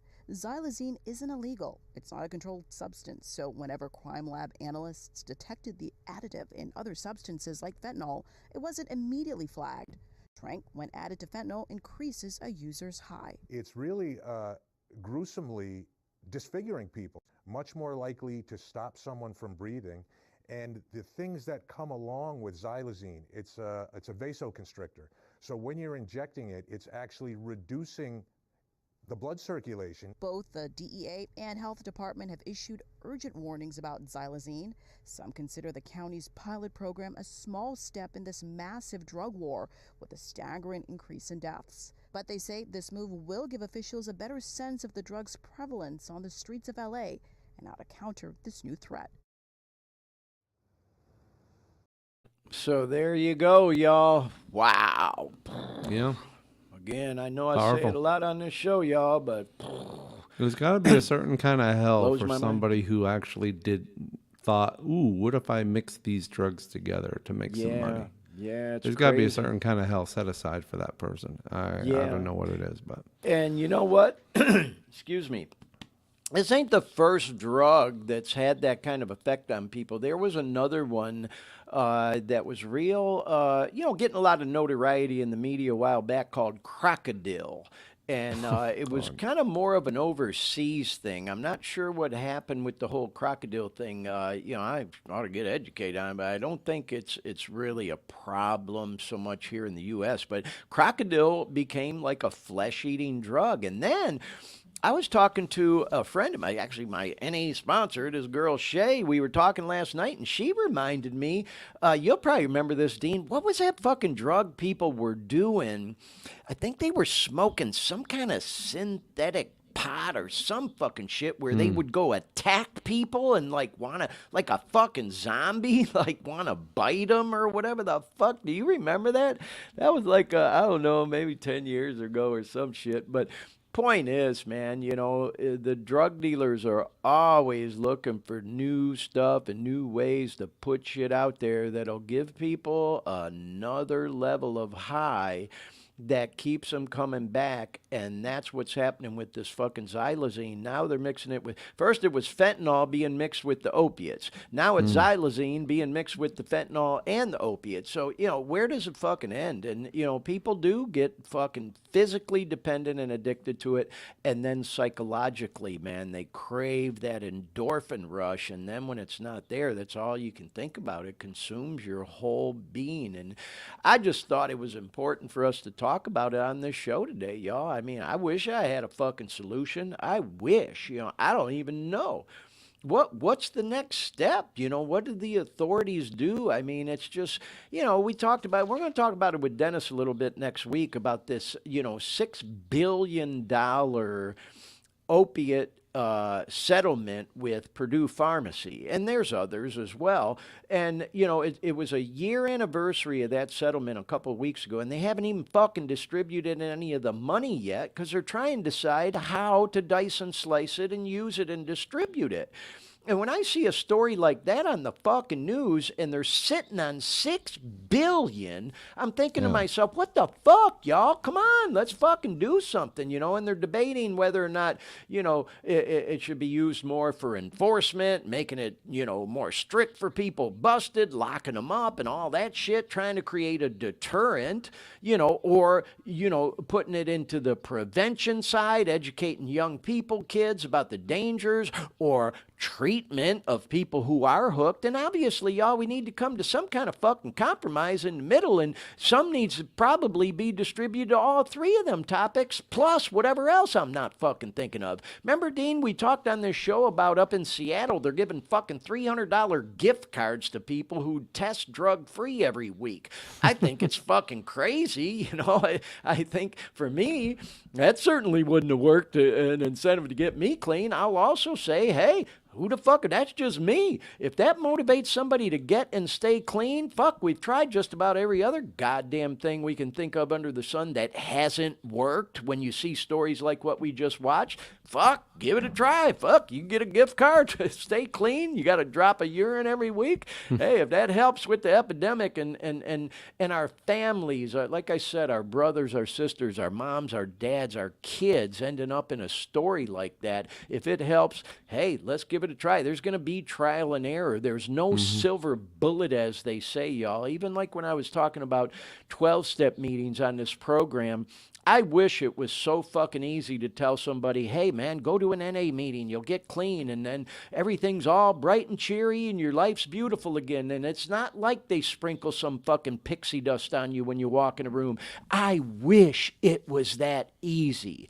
It's not. You got to dig deep, man, and there needs to be support out there for, these different programs and the people that we're talking about, because man, watching that story, it fucking breaks my heart. And by the way, all credit where credit's due. Props to KTLA down in LA, and the reporter that did that story did a great job, I think, on shedding light on the topic. There were, as we saw in there, people who literally looked like zombies, just fucking staggering, barely standing up, wobbling on that shit. And then the gross pictures we showed of what's happening to people's bodies. So, yeah, man, this is the extent that it's gotten to. And just thought it was important to talk about that, y'all. That was on the news less than 48 hours ago. I saw that Friday night, and here it is Sunday. So anyways, yeah, man, that's what we're faced with. So anyhow, let's kind of transition at this point, Dean, and talk about not only do we have these flesh-eating zombie drugs, destroying families, we also have just the opioid epidemic as a whole, destroying families, or certainly changing the dynamics of relationships between parents and their children, and more specifically, moms and mothers. It is Mother's Day. I'll say, man, I've talked about on this program how, I never had no big grand vision or master plan of how we were going to do this show and what the topic was going to be each week. In fact, sometimes I just wait for the answer to come to me, y'all. And Dean, God bless you, man, for having patience with me, because I know you need various information before the end of the week to do your planning for the show. And sometimes I don't even know what the fuck we're going to talk about or who might be a guest or whatever till, the end of the week. And that's what happened this week. I literally didn't really think about what we were going to, I thought about it a lot, but I didn't know what we were going to talk about or what I wanted to talk about this week until like late in the day Friday, and then I got really busy doing most of the prep yesterday. And so the point I'm making is this whole thing of child custody, it just kind of came to me, y'all, and I thought, man, it might be kind of taboo to be talking about, child custody and drug use on Mother's Day. And then I thought to myself, what a better day to talk about it, with all that said, we're going to transition into that. And Dean, I sent Dean a whole bunch of pics, y'all, on this, and we're going to kind of shotgun through quite a few of them. But the fact of the matter is, this opioid epidemic has really, really it's so far-reaching, y'all. If you want to bring up that first pic, Dean, we'll go ahead and talk about it. This is from the Wall Street Journal, y'all, and you see the headline, "The Children of the Opioid Crisis." Left behind by addict parents, tens of thousands, I think it's hundreds, quite frankly, are flooding the nation's foster care system, grandparents becoming moms and dads again, and of course they go into the whole story of it, but this is one of those far-reaching effects of the opioid epidemic that just don't seem to get talked about a lot, that sometimes I think people seem to forget about. The focus is often on the addict. So, Dean, if you want to go to that next pick, I think it sheds light on this a little bit more. I did some research on this, y'all. Once the idea for this topic on the show came, boy, I didn't have no trouble finding information about it out there. And, this particular article, again, treating the opioid epidemic as a children's health crisis. Oh, I'm not sure what that was, but surprise, surprise, keeping me on my toes, right, Dean? But, you wouldn't think of it. You think of the opioid epidemic as, adult people using, pain meds that get addicted or hooked or whatever. And then, everything else we've heard about it. It also has affected our kids. It's a children's health crisis. And it goes on to talk about it in this article. And so, Dean, if you go to the next one, it, I think, takes this to another level with some of the information in this next article that I found online talking about it. Yeah, this is from the Guardian Recovery Network, and they have some stats in here, y'all, in the second paragraph from 2015, which are obviously a little dated. It's much worse than that right now. What I did find that was really interesting in this article is down near the bottom. It says, "How did we get here?" You know, drugs have always driven children into the foster care system, but as it says, but the country hasn't experienced anything quite this significant since the crack epidemic in the 80s. And this next sentence, man, it's the real deal, y'all. The opioid epidemic is the deadliest wave of drug use the U.S. has ever seen, ever. And it is driving thousands and thousands and thousands of kids into the foster care system. So jumping back up to that middle paragraph near the end there, it says, you know, the influx of children flooding the foster care system as a result of their parents' drug use it's out of control, y'all. It's out of fucking control. And so again, going back to what I said earlier, and if you want to bring up the next pick, go ahead, Dean. You know, this ain't that special of a day for all mothers or kids. There are mothers who have lost their children who are dealing with a level of guilt I can't even comprehend or try to begin to understand, who have lost their children because of their addiction and drug use. And I thought this was important and interesting to show as well. You can see the headline here. Opioid epidemic forces more grandparents not only to take custody or agree to accept custody, but sometimes to seek custody of their grandchildren because their own kids are fucking up so bad that they just can't stand to see their grandchildren dealing with that. And so, as this says, you know, the opioid crisis increasingly devastates individuals, families, communities across the nation. And now grandparents are finding themselves having to start all over again. And by the way, God bless all the grandparents and the grandmothers specifically on this Mother's Day. Happy Mother's Day to you. And thank you so much for all the grandparents out there that have agreed to or sought custody of their grandkids to keep them safe, whether it be physically or mentally as well, because, you know, that shit fucks with us psychologically too, y'all. That fucking stigma of mental health is so fucked up. And when a kid is dealing with a parent who's addicted to opiates or anything else for that matter, growing up in a household like that, it is very unhealthy mentally. You know, I think back, you know, again to my childhood, and oh my God, the fucking abuse. You know, I'm one of them people, I'm so blessed. There was never any sexual abuse that went on in my household that I'm aware of. You know, I don't think there ever was. I certainly don't. There was fucking abuse. There was verbal abuse, physical abuse, some of the crazy fucking shit that went on.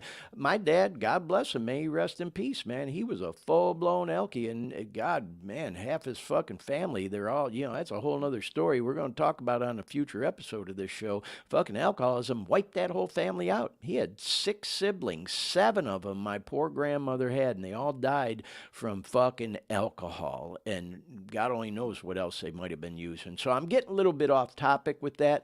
The point I'm making, though, is that growing up in a household where there's a full-blown addiction going on, whether it's to alcohol, opioids, or anything else, it fucks with people, their mental health. And so for grandparents to step up and say, whoa, whoa, whoa, whoa, whoa, man, somewhere along the line, my kids lost their way. And now we got grandkids involved who are the most innocent in the whole thing. I'm taking them in, you know.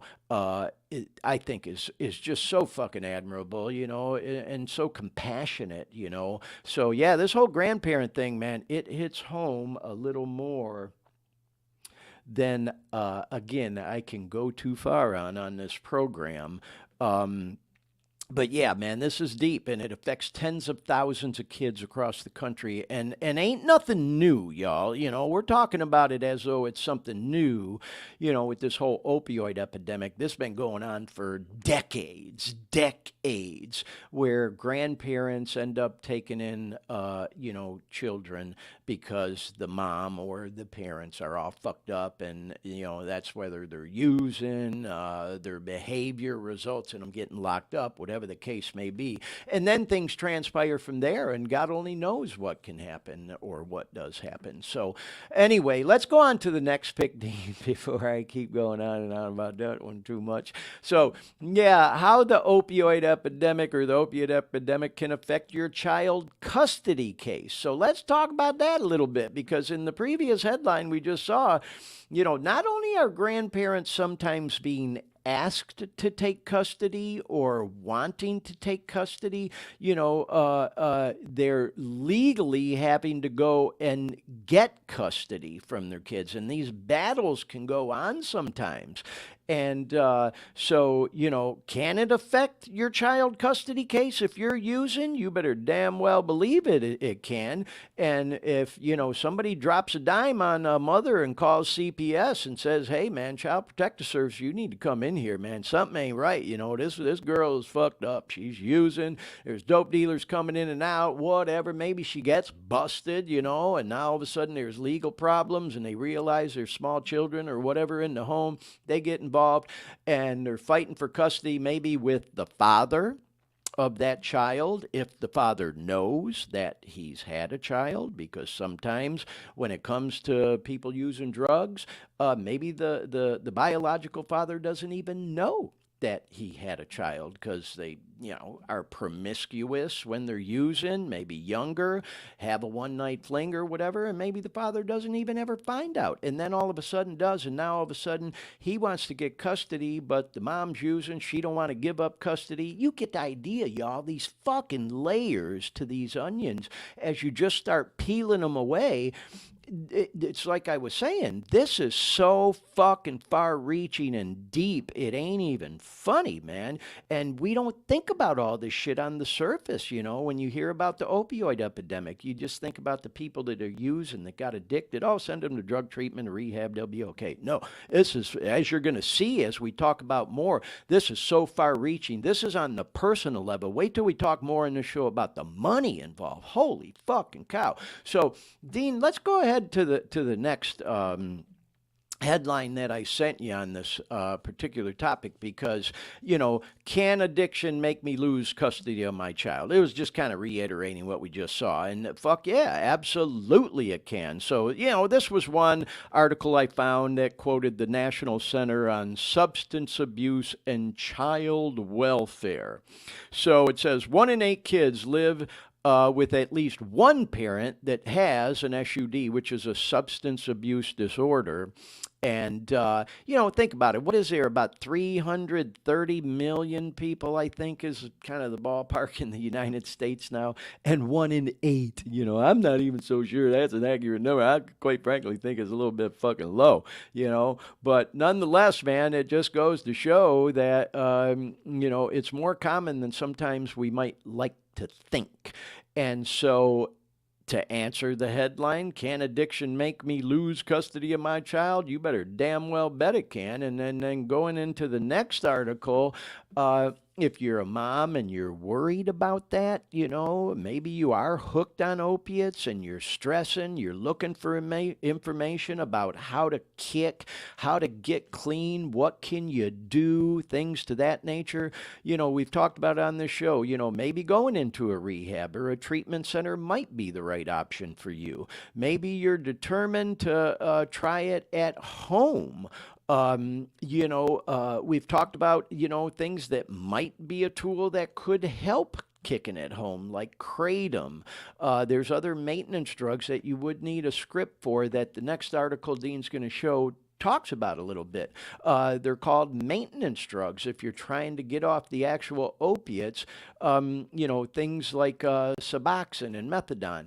Actually, one step ahead, that'll be the next one, but this is just another article that I thought was important to show, Dean. Let's leave it here for a second. This is from Vanderbilt University's Medical Center, and, it's got this child health policy where it has this article about how many states now are prosecuting moms for drug use. Now, there's some research that says that's a bad idea for the kids. And in my opinion, the kids are what's most important. They're so innocent in the whole thing. So it just goes to show again how far-reaching this is, y'all. Is it in the kid's best interest to have a drug-addicted mother staying with them? Or is it in the kid's best interest to get them as far away from that drug-using mom as they can? And then, if they do prosecute them, I found it interesting this fucking one at the bottom is really bizarre. As it says, as the opioid epidemic surges, states have been cracking down on pregnant, addicted women or moms. And in November, a California woman out here in Cali who gave birth to a stillborn baby and admitted to using methamphetamine while she was pregnant was charged with murder. What the fuck, man? So, and I'm not giving an opinion on it, y'all. I'm just saying this is what the level of things have gotten at, where a girl, whatever age, gets addicted to drugs. Now, in this case, it wasn't opiates. It was methamphetamine. We don't know if she might have been using opiates in addition to that. Has a baby that's stillborn, and they charge her with murder. Now, I guarantee there's fucking people who see an article or a story like that and think, of course that bitch ought to be charged with murder. How could she fucking do something like that to her unborn innocent child? I get it. I'm also at a place in my life where I'm trying to have compassion for something like that, y'all. Having been addicted to drugs myself, trying so hard to fucking get off them before I finally was able to, if a mother is using drugs throughout her pregnancy, people, I get that old saying, some are sicker than others and some are sicker than most. I'll also say I think most mothers are aware anything they put in their body, pregnant mothers, that they're taking during pregnancy is going to affect that child. And so for that child to be born stillborn and the mother be charged with murder, I ain't giving y'all an opinion on it. I have one. I don't want to get into politics on this show. The main reason I bring that story up is just so, again, for all of us that are paying attention to this shit, we understand the level this shit has gotten to and how fucking important it is for us to address this drug abuse and addiction issue. Now, there again, man, that when they said methamphetamine, I try to focus on the opiate thing in this program because that's what, got me. I'll also say we don't know if that mother was using additional drugs, opiates. When you start fucking with meth, man, you'll fucking probably do anything that comes along if you can't get what you really are, your DOC, as they say, your drug of choice. But the fact of the matter is, whether it was methamphetamine or opiates, because we talked about drug-addicted opiate babies on, I think, what was it, Dean, 2 episodes ago? We did a whole show just about opiate-addicted babies that are born and go into full-blown withdrawals because the mom's taking opiates throughout the pregnancy. Then when the baby's born, they're not getting opiates from mom's umbilical cord no more, and they fucking go into withdrawals or shaking. They got to give these babies Suboxone right out of the fucking womb. We don't even know the long-term effects of shit like that yet. So anyways, this next article, this is the one I was referring to, or headline, whatever you want to call it, Dean, just gives a couple practical tips. Yeah. And there's a shit ton of information out there on the internet, y'all. I shouldn't even have to show something like this, but I just thought it was a good transition in the conversation. This is from Healthy Moms, the March of Dimes article, Strong Babies. What can you do to help prevent what they call NAS. What is it? Oh, God, I forget what that stands for. Oh, fuck. Oh well. Anyway, you get it has to do with babies being addicted to drugs. And it says if you're pregnant and you use any of the drugs that cause NAS, it's this neonatal something or other. Tell your provider right away. Don't stop necessarily taking the drug without getting treatment from your provider first. As it says, quitting suddenly, sometimes called cold turkey, can cause severe problems for your baby, including death. So yeah, maybe somebody who's even prescribed opiates and thinks they're taking them properly or is taking them as prescribed and then realizes they're pregnant and maybe your doctor don't even know yet. Now all of a sudden you're not even telling your doctor because man, you got to get ready to kick, but you keep taking them even though you know you're pregnant. They don't recommend just stopping fucking cold turkey, because that could really fuck the baby up too, So like it says, if you're pregnant and can't stop using opioids without ask your healthcare provider about potential medication-assisted treatment, also called MAT. So there again, it talks in the rest of the article about methadone and Suboxone. You know what I mean? I don't know how healthy that is to be taken when a girl's pregnant. But again, as we've said on the show many fucking times, I am no health expert. I'm no fucking doctor. I would never claim to be. I do not want to give anybody bad information or advice on this program. I'm just sharing information that we came across in researching the topic. And so if we may have, a mom or a pregnant mom watching this show who is addicted to opiates and maybe looking for answers and hopefully some information and some guidance on how to kick, there's a couple suggestions that the March of Dimes, Strong Moms program put out there. So anyways, yeah, man, it just goes to show how deep this all goes. Dean, to be honest, bro, I don't remember what our next headline is. So just throw one up there and then I'm sure it'll generate my memory cells to start running my mouth again on this because we're almost done with this topic, y'all. But there was some good. I think it might have been the ripple effect. Yeah, there we go, y'all.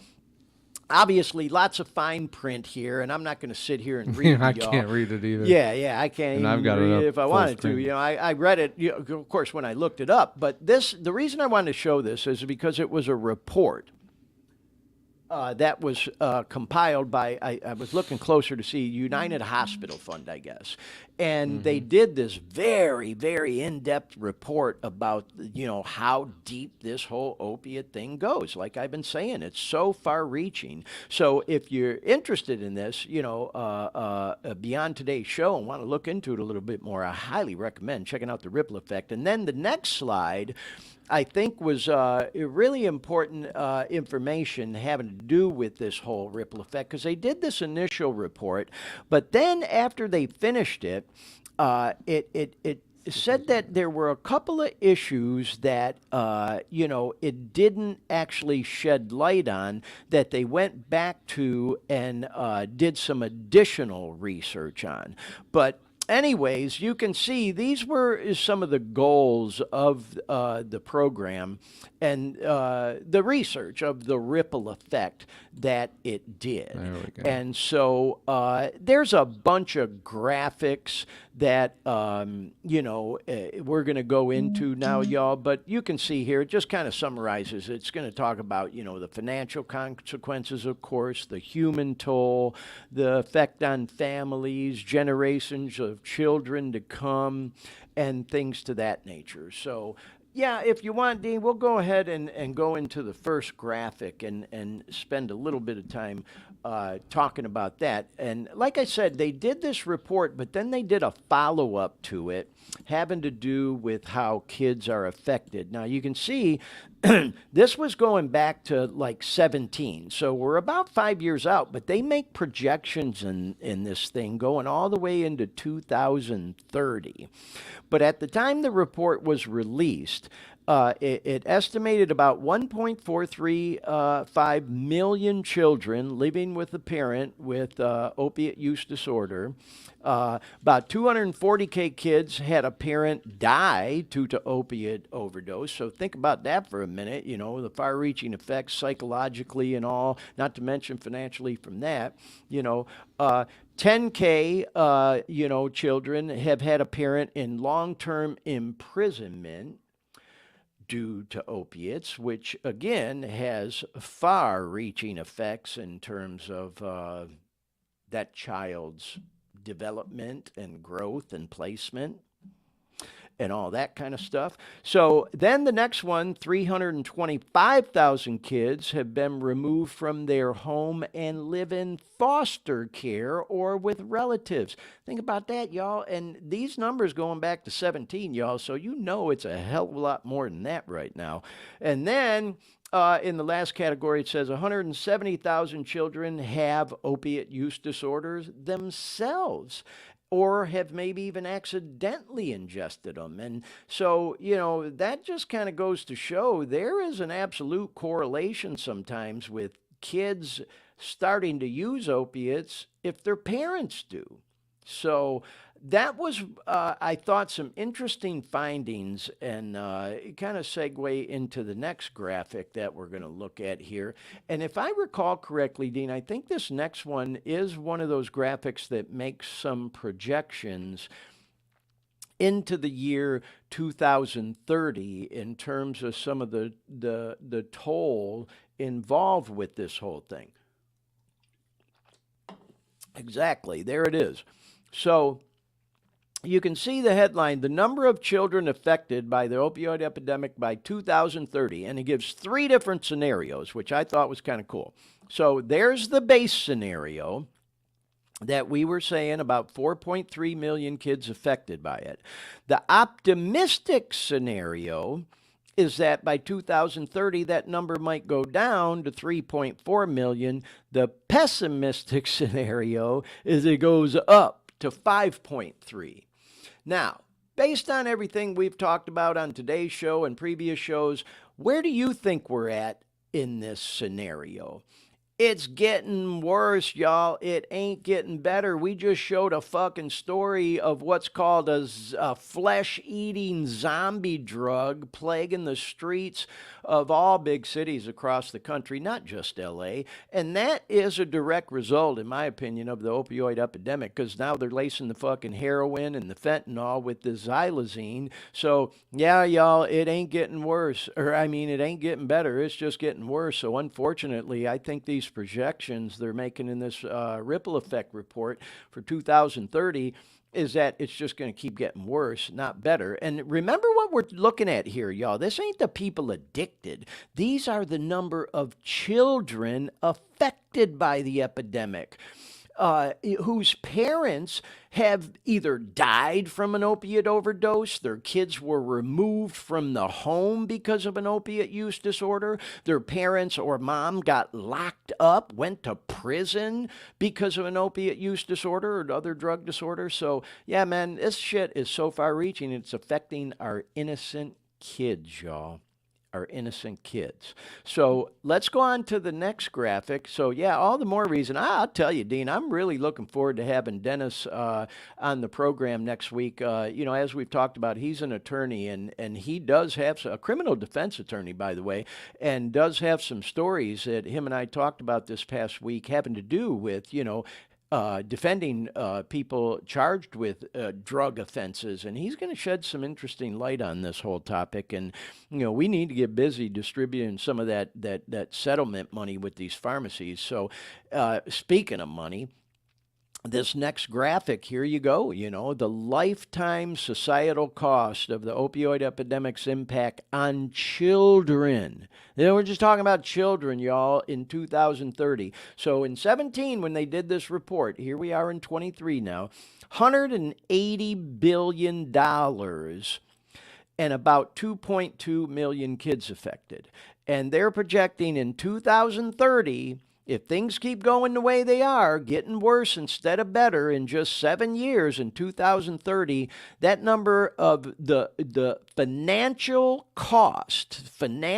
societal cost to our society just from how this opioid epidemic is affecting our children will jump from 180 billion to 400 billion and affect 4.3 million kids instead of 2.2. Now let's talk about that for a second, because you hear about this Purdue Pharma settlement of $6 billion they're going to pay out to try to clean up some of the fucking mess that they helped create. And you think, man, that's a lot of money, $6 billion. Well, I've seen reports and research, and this ain't no fucking rocket science. You can find this shit online. That's a fucking drop of water in the ocean to them, a grain of sand in the desert. When they compare that number to the profits that they've made and continue to make on selling these opiate meds, it's nothing. And then when you look at a number like this, where it's already costing us, I'm sure by now, well over 180 billion a year, up to 400 billion. And again, keep it in mind, y'all, these numbers are just the financial effects of how it's affecting us as a society when it comes to our children, not the full financial cost when it comes to helping people who are actually addicted and the lost productivity at companies. And oh my God, it's just so fucking far reaching. They named this report the right thing by calling it the ripple effect, because again, y'all, the more we look at this and start peeling away all these onion layers, it's just fucking mind-blowing. So anyway, the next one, Dean, again, I'm just being honest, bro, I don't remember exactly what it was, but I'm sure once I see it, it'll spark me to keep discussing it. We had quite a few. Yeah, we're getting near the end, y'all. This one's hard to see. Maybe Dean can zoom in on it a little bit and then scroll down a little. It has all the states listed alphabetically. And again, this is a lot of information. I highly encourage you, if this program's catching your attention, you know, whether you're watching live or come across the recorded version, look it up. You'll be able to find this quite easily. The ripple effect and opioid epidemic. Just Google it. You'll find this graphic here. So this is a alphabetical listing of all the states in the United States in alphabetical order of the estimates from, you know, again, this report, like I said, was from 17, but they're projecting into 30 what the costs are going to be. So, Dean, let's just, where you're at in Florida, let's scroll up to Florida and just take a look at what they're saying for Florida. Now, I can't see the key. You got to scroll down a little bit more so I can see the description of each column. I can't see the description. Okay, so the rate per thousand. I'm not even sure what the hell that means. Okay. Oh, the rate per thousand. I get it. Oh, we just lost it. Hold on a second. Mouse got me. Oh, no worries, all right, man. hold on. Worries. I'm gonna have to. This find is it live, again. y'all. Anything can happen when you're going live, and this is All an right. example of it. Find You know, it because again. like I said, I know I've sent you a shit ton All of right. pictures, Dean. I'm surprised that hasn't happened sooner or more often. You know, so. Anyway, I don't want to sit here and read to everybody, but look at that. The total number of children affected by the opioid epidemic in 17 in Florida, 138,000. Okay. Residing in the household, a parent with an opiate use disorder, 80,000. Okay. Loss of a parent due to death or incarceration. In other words, they got locked up, went to fucking prison. Okay. 19,000. Okay, removed from the home for foster care or kinship in Florida, 30,000. Opiate use disorder as an adolescent or accidental ingestion, 9,500. And then the cost in 2030, the projected cost in the state of Florida, $25 billion fucking dollars. And that is with a B, y'all, up at the top. So isn't that just fucking insane? I mean, just blows my mind. These are projections, y'all, for the year 2030. But 2030 ain't that far away. That's 7 years. So what are we going to do between now and then to try to stop these numbers from growing at a fucking insane rate like this? Like I said, we're sitting on $6 billion that Purdue was, ordered to pay in that settlement a year ago, and they still haven't distributed the money, and we're looking at a report like this. What the fuck's going on? Let's get busy. Man, I tell you, bro, I really can't wait to get Dennis on next week on the show. Florida seems to be in the top 5. I see Yeah, it's bad California. in Florida. California's leading. Yep. Texas is, I believe, number 2, and I don't know. There's a lot of states here to look at, but we seem to be in the top 5. We may be number 3 in Florida, but yeah, they're. I mean, 196,000 number of children affected in California. That seems to be the leading one right there. Isn't that crazy, man? Yeah, it really is. Yeah, so, like I said, y'all, this is a lot of information to put up on the screen, and, I didn't want to sit here and read to y'all, but, I just picked Florida. I could have picked any state, California, Michigan, whatever, but, pick your state. It's the same everywhere. They're projecting these insane, numbers that, just blow my mind if we don't do something more to try to bring this thing more under control. Unfortunately, we all know we're never going to get rid of it completely. Drug abuse and addiction has been a problem for, God only knows how long, This is out of control, though. As we read in that one report earlier, this is the worst drug epidemic ever to hit the United States. Ever. I remember as a kid, heroin was out of control. Dean, I'm sure you're old enough to remember, man, it conjured up visions of these junkies on the streets of New York and the alleys behind the dumpster and all that shit. Heroin was out of control back in the 60s, 70s, and reefer madness, and all that crazy shit. And God only knows what all else, I mean, over the years, the crack epidemic we talked about, cocaine in the 80s, and then all that shit, all that stuff, yeah, it was all horrible. Bad stuff happened, the going back to fucking prohibition, alcohol. This stuff ain't going away. I get it. It ain't going away. It never will. People are always going to want to use, drink, whatever, and addiction doesn't affect everyone. Some people can pick it up, have some fun on the weekend, and put it down, walk away, never go back to it. More power to you if that's you. I hope you continue to do that.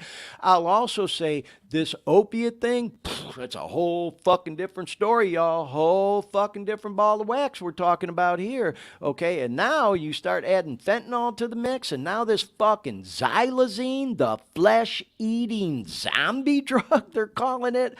No, y'all. This ain't no fucking casual reefer madness fucking craze going on. This shit is out of fucking control. And I think those numbers and that and all the information we just shared from that ripple effect report are important for us to all understand. And man, I look forward to our show next week, y'all. If you're engaged with this program and you're liking the content, I highly encourage you to tune in next week when we talk with, criminal defense attorney Dennis Salvaggio from Central Florida, who, has firsthand experience, working with some of the people who've been charged with drug offenses and trying to help them and understanding this topic at a level quite different than I think the average person. So we'll have him on next week, and it'll be fun to have him. So anyhow, I do think that was all the graphics we had on that, Dean. So we're going to bring this thing full circle. We've been going for, almost a couple hours. I didn't know how long this show was going to go today. Quite frankly, I thought we might have wrapped up in a couple hours, but it's a deep topic, and a sensitive topic too,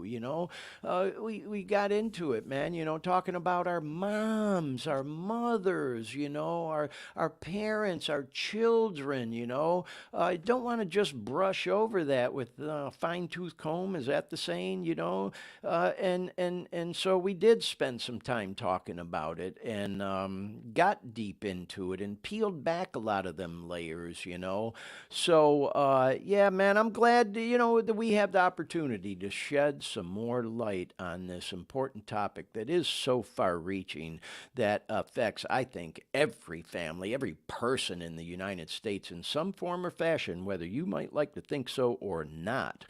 It affects us all, even if it is, from a financial perspective, but I also believe for most people on a personal level, whether it's someone we know, family member, friend, colleague, coworker, whatever, neighbor, who the case could be. And at the end of the day, with this being Mother's Day, y'all, affecting our moms too, our mothers, our daughters, our sisters. You get the idea. So I'm glad we did spend as much time talking about it as we did.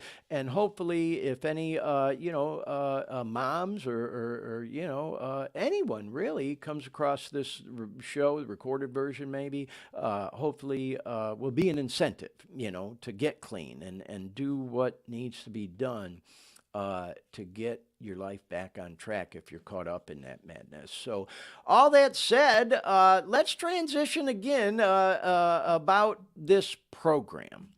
Like I said, grateful we have this platform, an opportunity to talk about this. Grateful we're lining up guests now that are much more experts than I in certain areas of this topic and all. I'm just kind of trying to be the conductor, y'all, and bring in different topics and people to talk about them.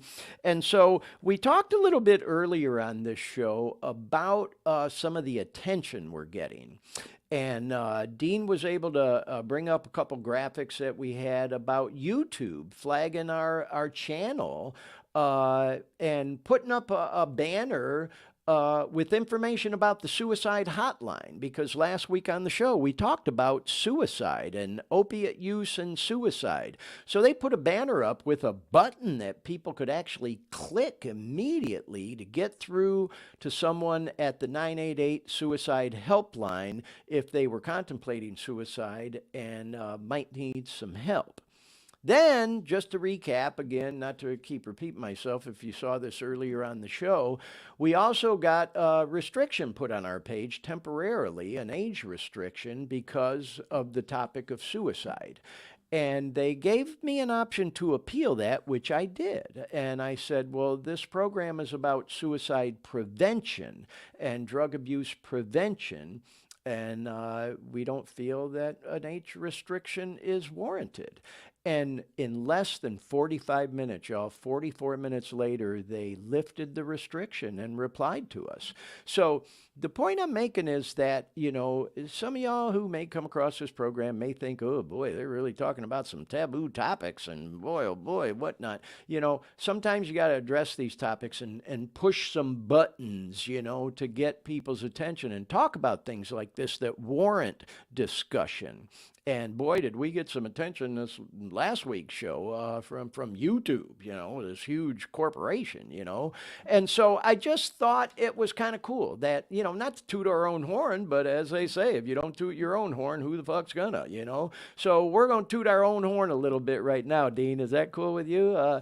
Let's bring up, I sent you a couple of pics because I get all these analytics, and I know you get them too, Dean, and I'm still kind of figuring out how to read some of them, because some of them are hard to understand, actually. And like I said, we're out on a lot of different platforms. In fact, we want to welcome anyone watching on LinkedIn today. This is our first edition of the program where we're actually live on LinkedIn. We're live on a few different, I think 4 or maybe 5 different Facebook pages at the same time, simultaneously, a few different YouTube channels, live on Twitter.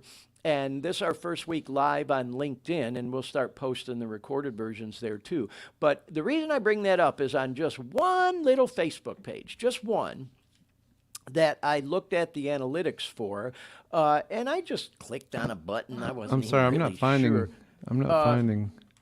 Okay, those were like near the end of the email trail. Let's see. I think they were called show growth. I don't know. Oh, growth. Didn't we show those? Yeah, no, I don't think we showed. We showed hold the on. YouTube flag and the warning earlier. This was it just kind of showed. I'll just talk about it, y'all. It was it showed engagement on that Dare Me Facebook page in the last 7 days. Okay, well this one's good, but Dean, I was hoping you could move that StreamYard thing at the bottom because it's blocking what I wanted to talk about on this, the numbers. You see that little StreamYard banner at the bottom of the picture? where it says stop sharing or whatever. It's blocking the views, hold and on. that's what I wanted to. Yeah, there you go. Thank you. So this is kind of interesting, y'all. We'll get back to that Facebook one in a second. But so, as any of y'all that follow me on social media know, or who might follow some of our pages, you know, I really try like hell to promote this show as much as I can. I do reels and shorts and stories, and I am actively looking for a marketing person to help with this program. So, hey, if we have anybody watching who may have some marketing expertise and looking for an independent contractor side hustle, please reach out to me, and you can DM me, message me. I'm researching that right now, but nonetheless, I posted a reel yesterday promoting this show, and as you can see in the lower left corner, it got 487 views, which may not seem like a lot to a lot of people, but for me, that's a lot of views, in 24 hours, by the way. But meanwhile, you can see the other two, I got 4 views and 15 views. Like, what the fuck? And this is on my Glenn Victor TV YouTube channel, by the way. We did not get 487 views on the Dare Me YouTube channel. And by the way, that's well over 500 now. This was taken earlier when it was at 487. So I just don't get it. I don't understand the algorithms. Now, what's the word I'm looking for? That picture there, that thumbnail of me flexing, I didn't pick that. YouTube just randomly picked that part of the reel to put on the front end of it. And Dean, when you and I were talking about doing these kinds of things, you had told me that you had, I guess talking about it with other colleagues, learned that for some reason, fitness and workout shorts seem to get more attention than other stuff. And so you see that my ones with 4 views and 15 that have just the Dare Me logo there and shit didn't get no views. But then you see fucking old Glenn flexing his arm gets almost, over 500 views now. And so I was thinking to myself, I'm one of them guys, I know fucking people get sick of it. I post on Facebook every time I check in at Planet Fitness every day. I put out there the song I'm listening to. I put out sometimes when I'm leaving, and people get so sick of that, like, goddamn, who's this motherfucker think he is? All that, gotta post these in the gym every day. And I think to myself, hey, fuck you. Meanwhile, you're posting pictures of that fucking meal with 1,500 fucking calories in it of fat and carbs, You can put pictures of your dinner out there that we don't give a fuck about, but I can't post when I check into the gym. I'm sorry, y'all. I don't mean that in a mean, nasty, evil way or whatever. But, as I've said on this show before, for those of us that do check into the gym on social media, we do it for a reason. I shared on last week's show, y'all, just fucking 2 short years ago, I was so fucked up on the opiates. That shit drove me to think about checking out, What the fuck? And now here I am feeling better than I can ever remember in my life, living my best life. And a lot of that has to do with me getting fit again, and going to the gym on the regular. So I'm proud to fucking put that out there. I don't think I'm fucking all that in a bag of chips. I'm one of the most humble guys you'll ever meet. But God damn it, I do feel good about when I check in on the gym, man. And there's also some accountability there. Like I said, there's a lot of us that are friends of mine, different people that follow each other on social media. And we do see when each other checks in, and we always give each other a like or whatever, So anyway, I kind of got off on a little tangent there, but point I was making is, man, these fucking reels and stories that you post on Facebook and Instagram and YouTube and, Twitter and TikTok, it's just so bizarre how some get more attention than others or whatever. And man, that's another reason why I'd like to get a marketing person, Dean, who maybe understands this shit a little bit more. I went to that Future of Artists Summit that I talked a lot about with Kasky and Anonymous and all them guys, and I learned a lot of stuff there. I didn't learn so much, though, about understanding these fucking algorithms and why some reels get more views than others and some things go viral and some don't. And, man, I'd sure like to learn a little bit more because, when you put a lot of fucking time and work into putting them fucking things together and then you only get a couple of views or hardly in it at all, you think to yourself, God damn, what a waste of my fucking time, because there's some of them that, like on TikTok or whatever, I'm fuck get 1 to 5 views, whatever. And then, boy, you get into the whole copyrighted music thing that's fucking bizarre too. It's like, they put all this music on Facebook and Insta that you can, use to your reel and use certain lyrics part of the song, but then you go fucking post it on YouTube or TikTok and it get flagged for fucking copyright. What the fuck? Well, what the fuck?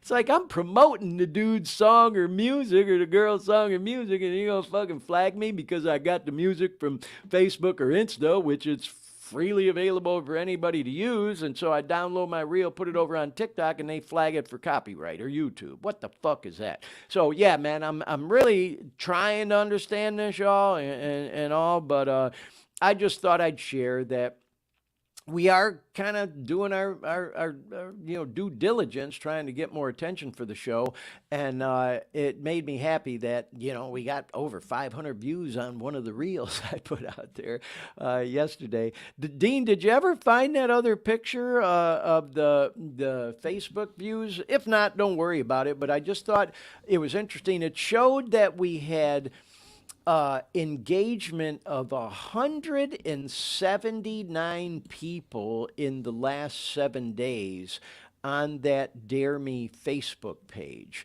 And again, I described all the different platforms that we're on right now, y'all. And so on just one little Facebook page, to have engagement with 179 people that saw this thing over the last 7 days just fucking blows my mind. So again, I want to say, man, we really appreciate everybody tuning in live. I see we've had several viewers watching this show nonstop right from the beginning. Thank y'all for staying tuned. And Kelly today in the chat, and I'll also say we're clearly getting most of our interaction and engagement with the recorded version after the show goes live. And Dean, don't stress over that picture. It was just one I thought we might show. Showing that the performance of the show, y'all, does keep going up. And so, with all that said, we would like to ask everyone if you could please subscribe, like, and share the pages. Yeah, like Dean's got the graphic up there now. Please like, follow, and subscribe. And, whatever page it might be. I sent them shout outs to the people that are following us now on Twitter at the beginning of the show. We appreciate y'all doing that. Anybody who likes or follows the Dare Me Facebook page, the LinkedIn now, you get the idea, y'all. I'll also say one of my favorites is the Dare Me YouTube channel. Like I said, y'all, when I was trying to kick opiates, I was looking for a lot of information, Google and YouTube specifically. And that's where I found a lot of videos that were helpful to me.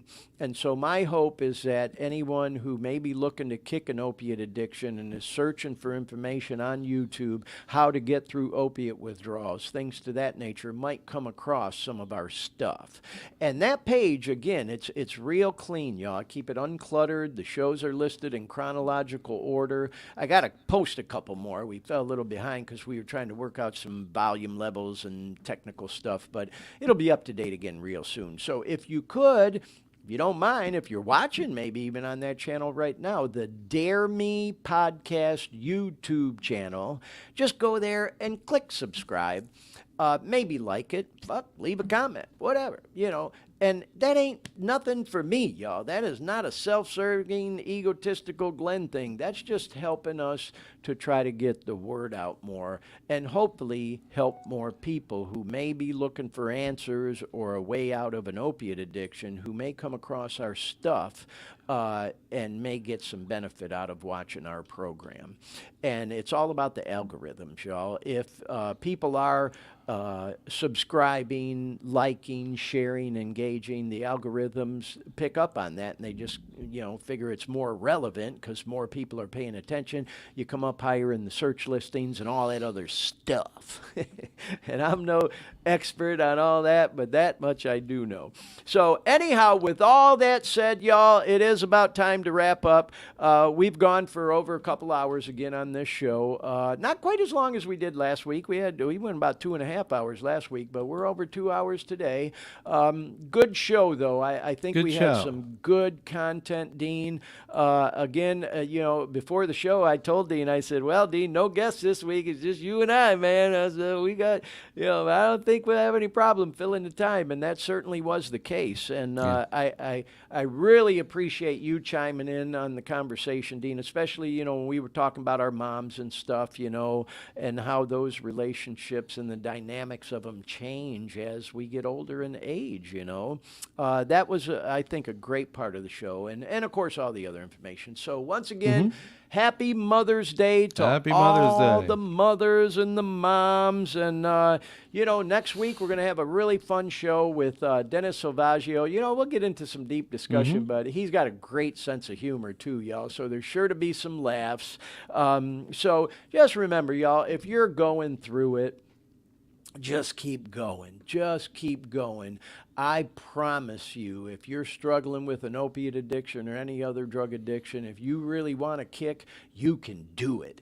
You will come out the other side if you just keep trying to do the next right thing, keep putting one foot in front of the other, keep looking for information like what you may have found with this program and others. Be willing to ask for help, and just as importantly, accept help from those who are, willing to and wanting to help you. Sometimes we forget that other people do love and care about us when we're caught up in addiction because our self-esteem gets so low. There are people that will help us when we're willing to reach out and ask for help and, again, accept help. So with all that said, y'all, we're going to wrap it up. Dean, anything you want to add before we wrap up today? I'm good. Everybody all right, well, be safe out there. Yeah, thank you so much for all your hard work today. And hey, everyone, keep fighting the good fight. We'll talk to you next week on the Dare Me podcast. So long. Good night.